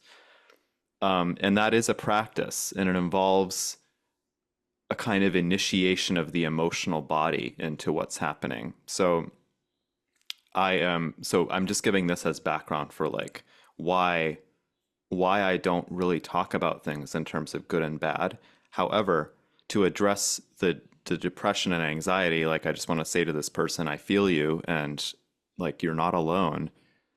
So many people have been depressed and anxious around this time. Like I went through a depressive period last year, and I just want to kind of extend my empathy at that level. I would say one thing I would say is that, of course, as you may or may not know, there is more than one transit happening in your chart at a time. So I would be curious to know, it's hard to respond without knowing the amalgamation of what's happening. For instance, like this past year, I've had a Jupiter return. That's great, right? But I've also had Saturn transiting Saturn opposite my natal sun. So that's another thing. That's where things are at low tide, in certain ways emotionally. So there might be more going on than meets the eye. But also, what I would really like to get to with this question is, I guess my invitation or my challenge to this person would be, in what ways can you become a more active participant with the planetary forces, with the archetypal forces?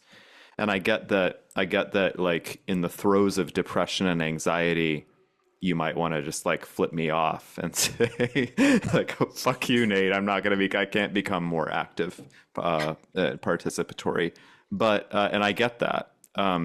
However, sometimes I just think it's really important to remember that the planets aren't like dealing out punishments and rewards to us, but they are rather invitations to come to greater consciousness of their energies as primary forms.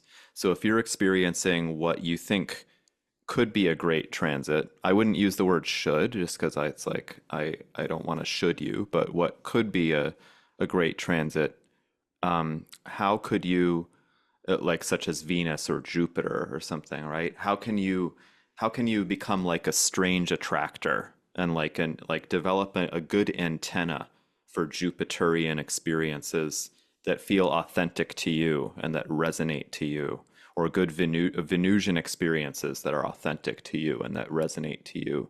It's like a dance of consciousness. How can you dance with those primary forms, with those archetypal forces? How can you become a more active participant, attracting them into your life?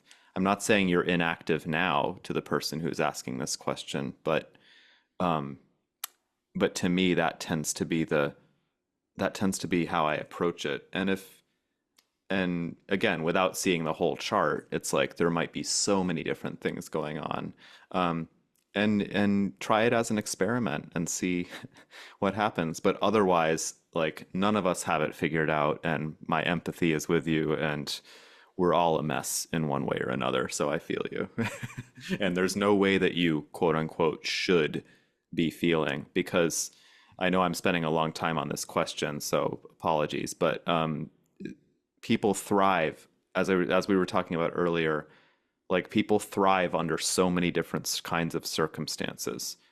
I visited a friend in the hospital last week and felt so much joy, right? Like I was so relieved to have like a clear purpose, like visiting this friend on this day, and that was my role on that day. By conventional standards, that may have been looked at as like Mars opposition my moon and being like, ooh, you might have some difficulty there. But in fact, it was like the difficulty was just that from a conventional perspective, going to see someone in the hospital is not like a happy-go-lucky thing to do.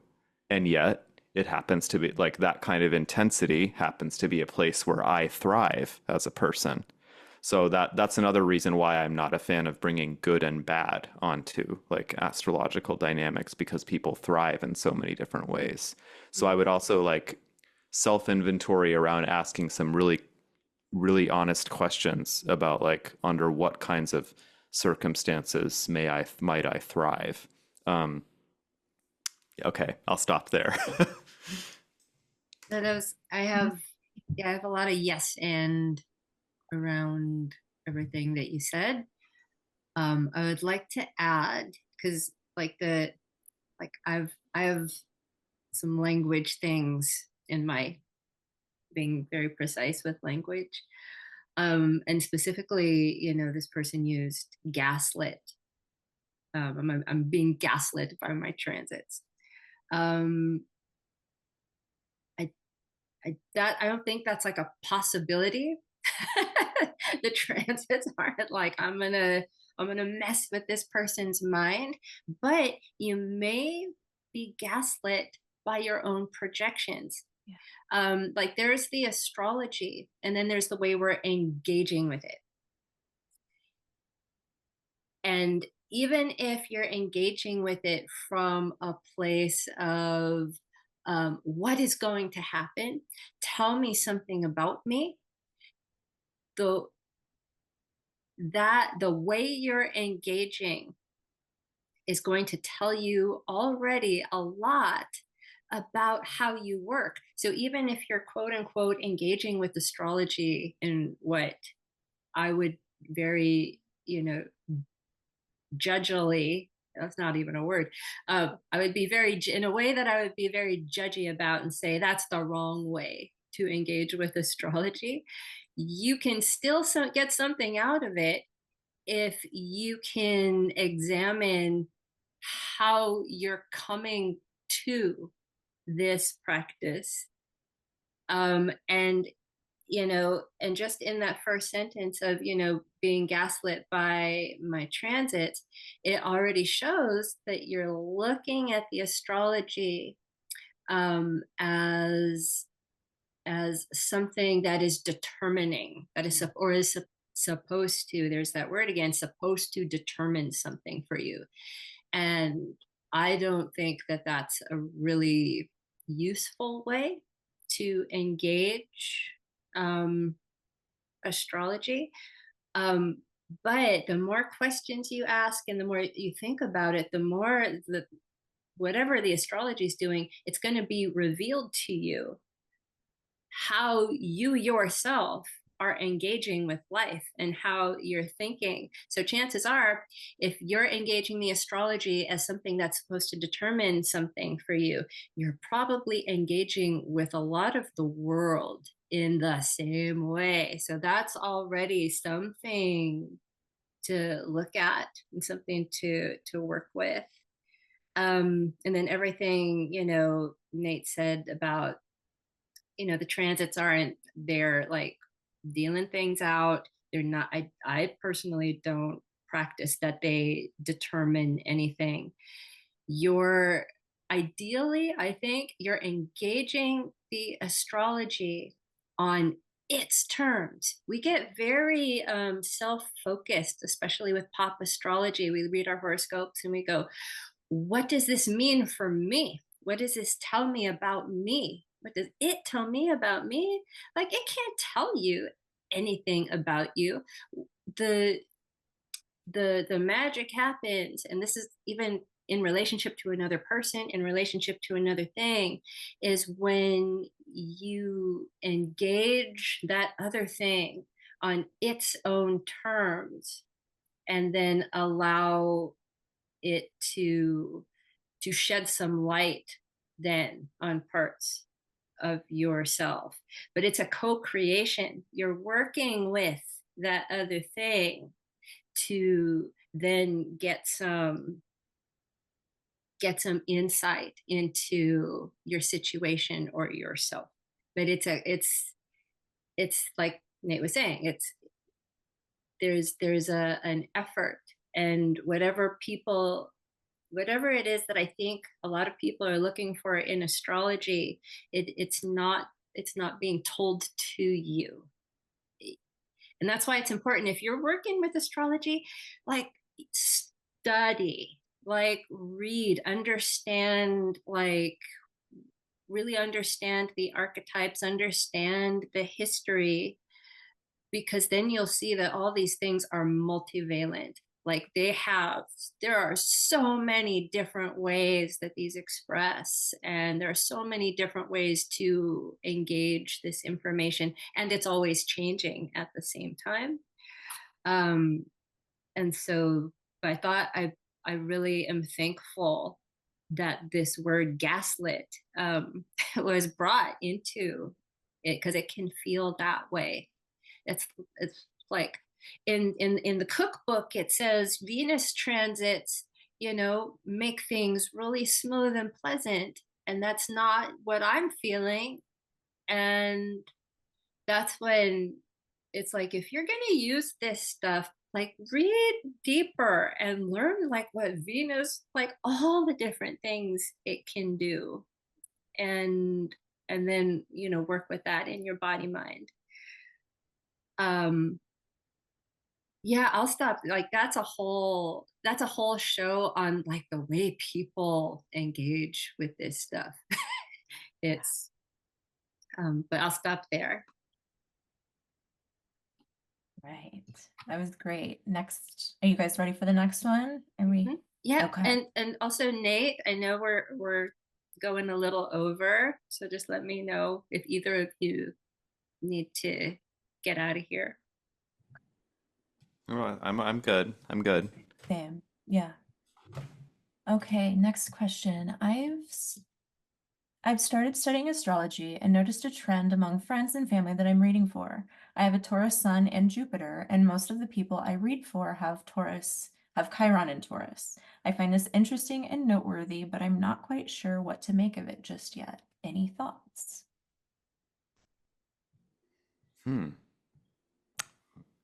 Okay.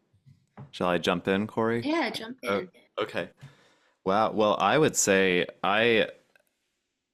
this is actually one of my favorite things about studying astrology, is to notice those correspondences between the charts of people who you work with, the charts of family members, friends, loved ones, and your own chart. So I just want to encourage this person to keep going on these kinds of inquiries. I find that the people that I read for tend to have some kind of vibrational merging with my own chart. So it's kind of, I guess a way of putting it sometimes is like your clients, the clients you need and the clients who need you will find you, and often things will be reflected in the chart. So, for instance, your Taurus Sun and Jupiter might be activating a part of them that feels vulnerable, like right, a chironic part of them that feels vulnerable or wounded, and also that is able to bring unconventional wisdom. In fact, Chiron over your Sun, Jupiter, and Taurus kind of synastry would be, you would be mutually bringing out sort of more unconventional forms of wisdom, because Chiron, I mean, we often use this kind of shorthand of wounded healer to talk about Chiron, but I think it's important to, at a certain point, go beyond those terms, because they can become cliches, right? And to think about Chiron as an area of life where we have to do something a little bit less conventionally. In fact, the more we try to do that thing in a conventional or traditional way, the more we will unconsciously self-sabotage. That's one of the dynamics, one of the ways Chiron shows up. So your wisdom and what you radiate and the ways that you know truth, Jupiter, in Taurus, the way that you're able to impart that in a grounded way to people who come to you with Chiron and Taurus is able to is able to let them feel a little bit more settled within their unconventionality, And also maybe to bring some balm to their wounds, to any wounding they have around self-worth, because Taurus also links with self-worth and the sense of having enough. Do I have enough? So that's what I mean, those are my kind of off the cuff thoughts to that specific aspect of it. And then I would just say, yeah, keep noticing the trends, because then other things might show up that you didn't notice before, right? Keep observing. When I first started reading for people, Saturn was transiting my ascendant, and I had a lot of clients who were undergoing the same transit. Like Saturn was transiting their ascendant, or was transiting their seventh house, or was transiting a key angle in their chart. And I thought, like, this can't be real. Why are so many people coming to me with this right now? But again, it goes back to, like, people, there is a vibrational merging that happens, and oftentimes people will come to you people resonate to your energy for a reason. That's why it's like every astrologer is unique, right? Every person is unique. Yeah. That was I have nothing to add. That was great. That's great. All right. Next one. So, last question. My natal moon is in Taurus, and I have heard this is here we are again, good sign for the moon, but I'm not really clear on what that means. Why is Taurus a good sign for the moon, and are there bad signs for the moon? So here we are, Yeah. language. Well, here we are again, good and bad, right? I love Well, it. well, I would just say in the traditional sense, we have a scheme of essential dignities, right? Where planets are said to be in exaltation, in dignity, or in debility, or in detriment, or in fall. And this is part of the, I think of this as like part of the lore of astrology. Like, it's part of the lore of our tradition.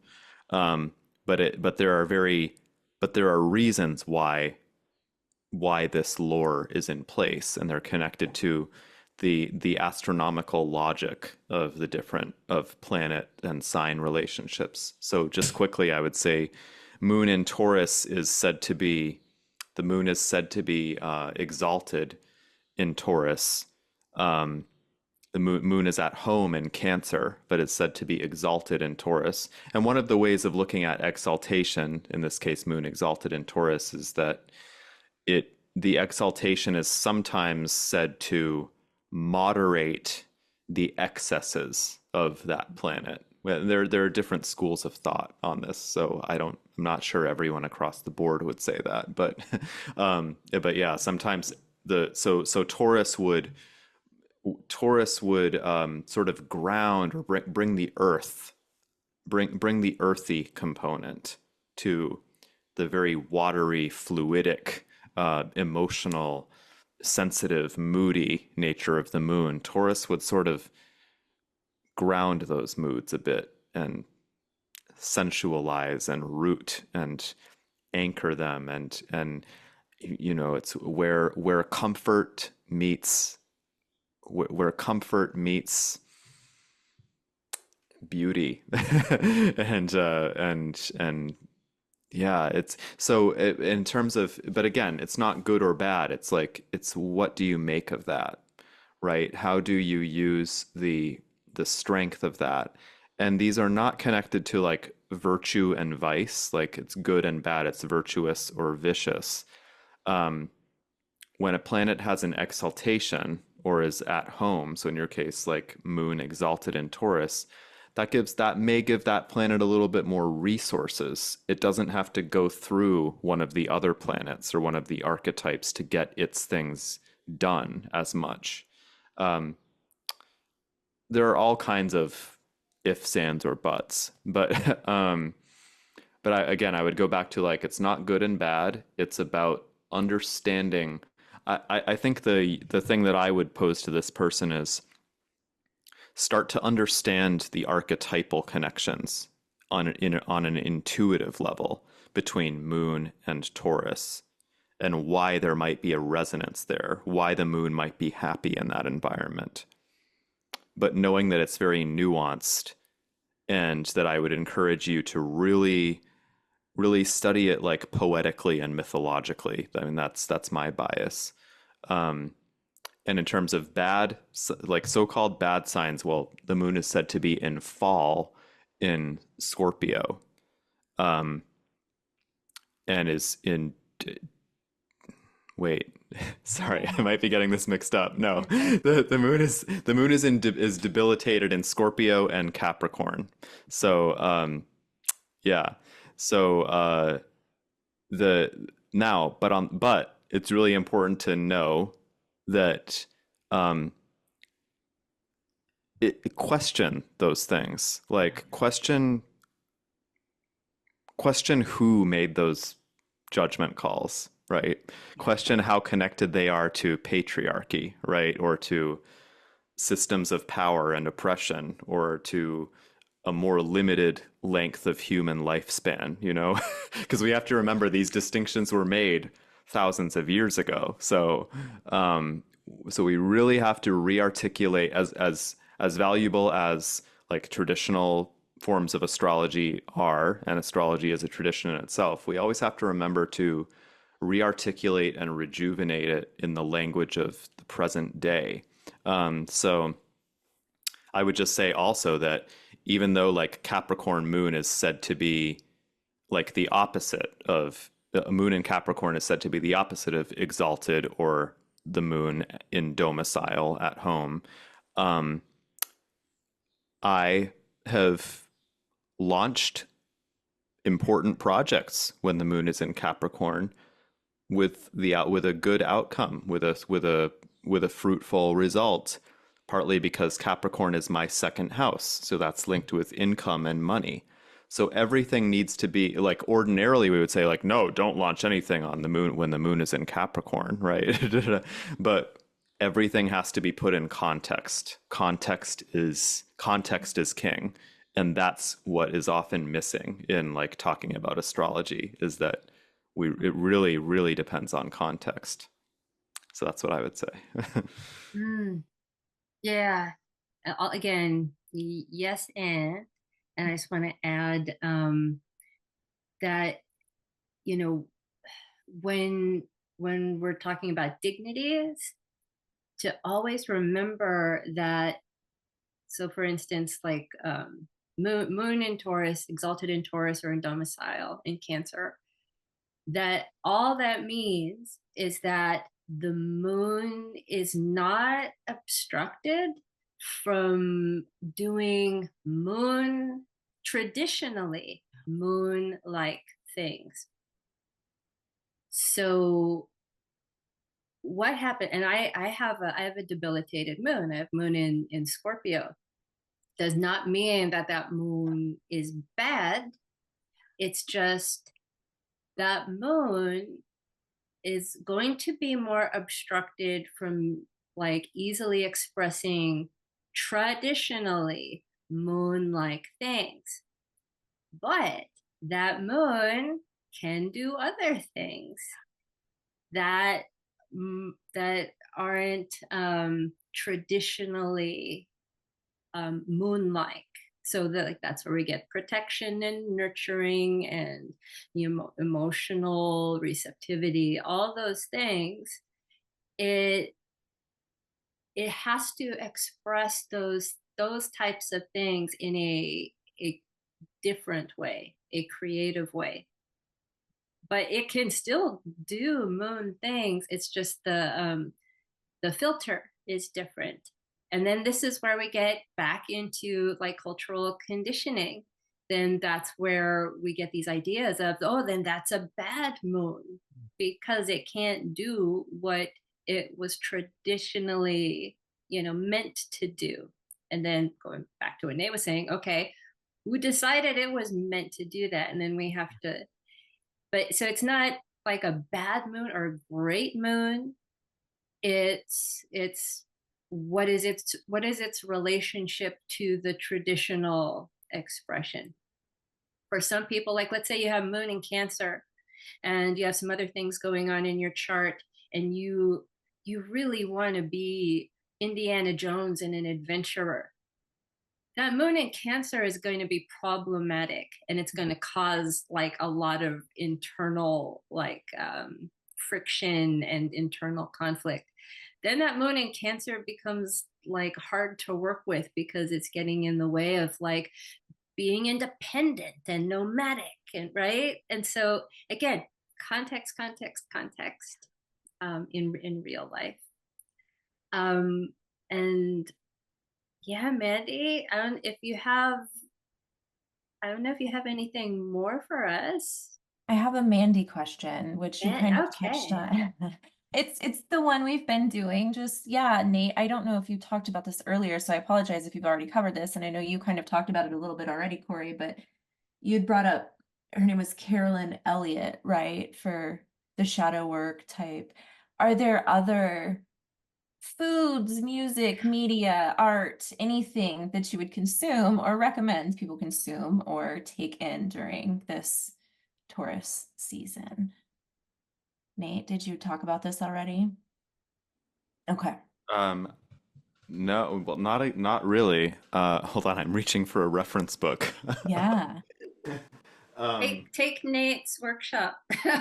Oh, Yeah. yes, yes, Totally. yes. Take my, Yeah. that's true. Take astro-erotics. Yeah. That's actually great. Yeah. That will have you covered with in books, media, yeah, poems. One of the things I'm going to do actually is we might get like a little thanks for that, Cory. We might get a little taste of this in the single session workshop, but it's also going to build to a bigger thing that I'll launch in the summertime. That part of the ways of working on with this online is going to be with people's voices erotically, because the voice is so much a part of what I do. So we're going to work with different ways of like calling to the planets and um, erotically courting, seducing the planetary forces.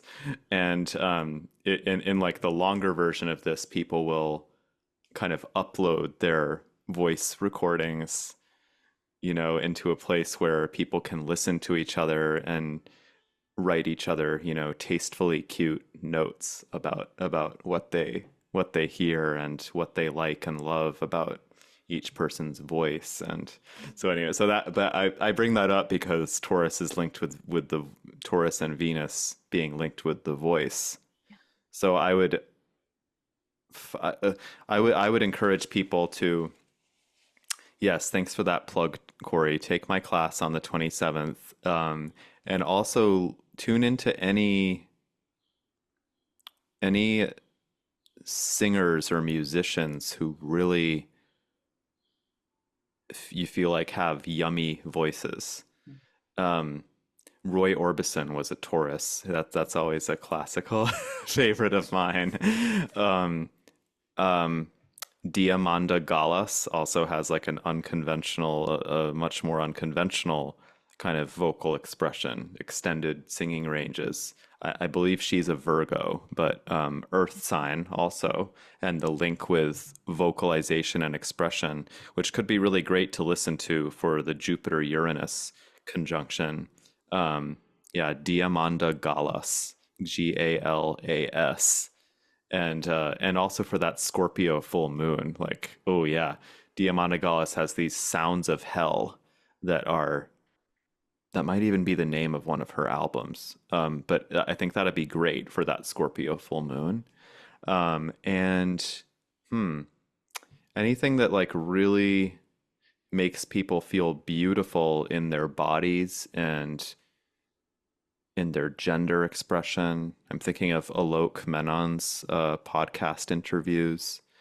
Um, yeah, and those are some recommendations offhand. Cory, do you have any? um, so like when we talk about movies and books and art, these are like forms of media, and I know, like we we get a lot of our media virtually. so like the weather is going to start getting better, up here in northern hemisphere. Like it would be a great time actually for a bit of a tech detox. Yeah. Like get out there, like actually, put your feet on the grass if there's no ticks. Um, but like enliven your senses and but mindfully, and like take note of like, what feels good, what doesn't feel good. Because of the Uranus thing going on, maybe go to some places, or go into some types of nature that you don't usually go to. Eat some foods that you typically don't like. Go to your old standbys. And mindful eating, like slowing down, really, like tasting things, feeling things, experimenting with touch, experimenting with movement, like vocalizing, singing. If you don't usually sing in the shower, like take that opportunity to feel those vibrations in your own body. um do some karaoke. um and yeah, sounds, like listen to some new music, like do a music trade with somebody so you get some new sensations.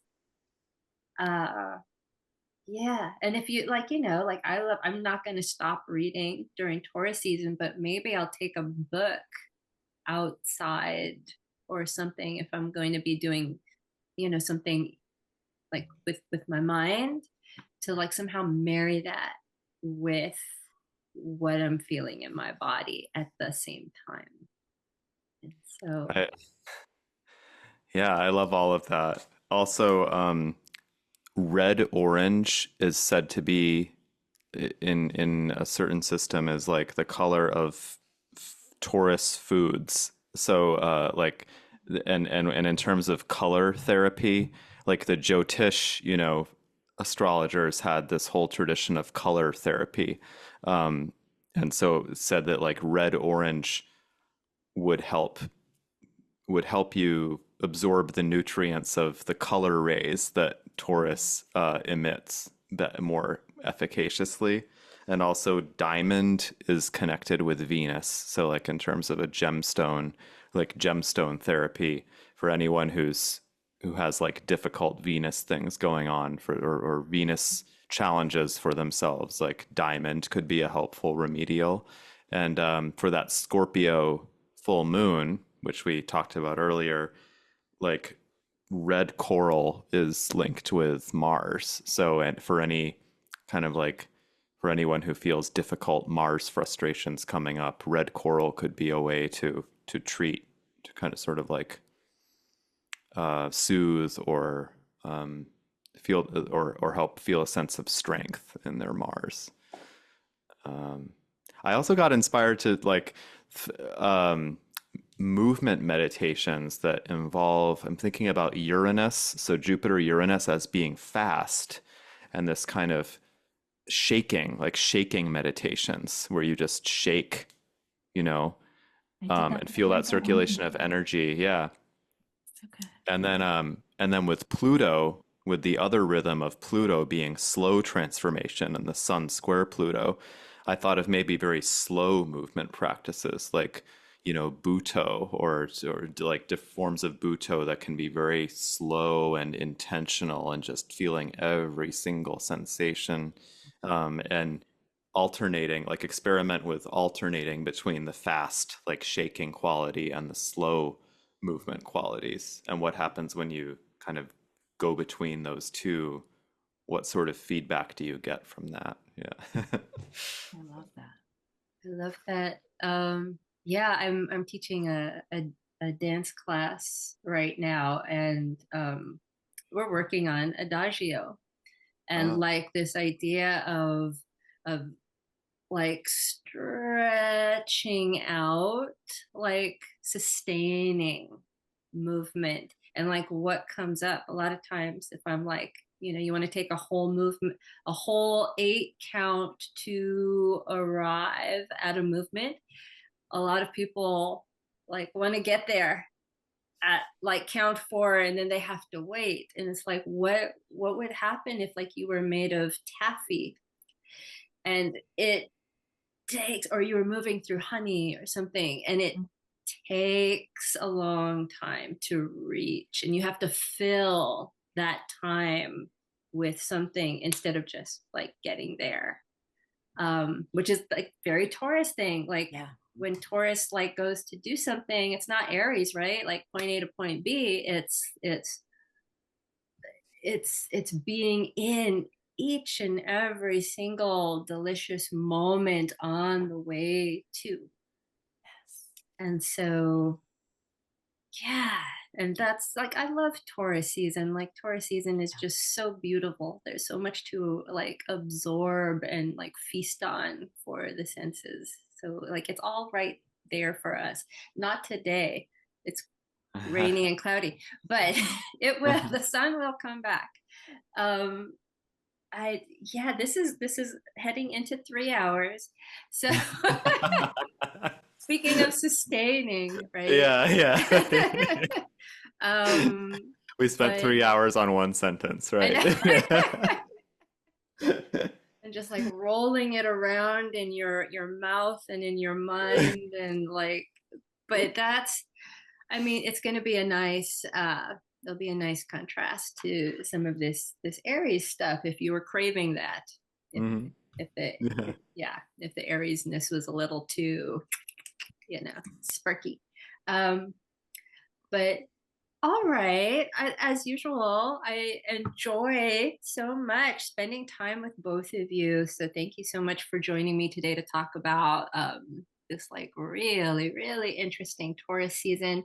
Again, all of my information and Nate's information, and if Mandee is going to include her own information in the show notes, whoever she feels like presenting herself as when she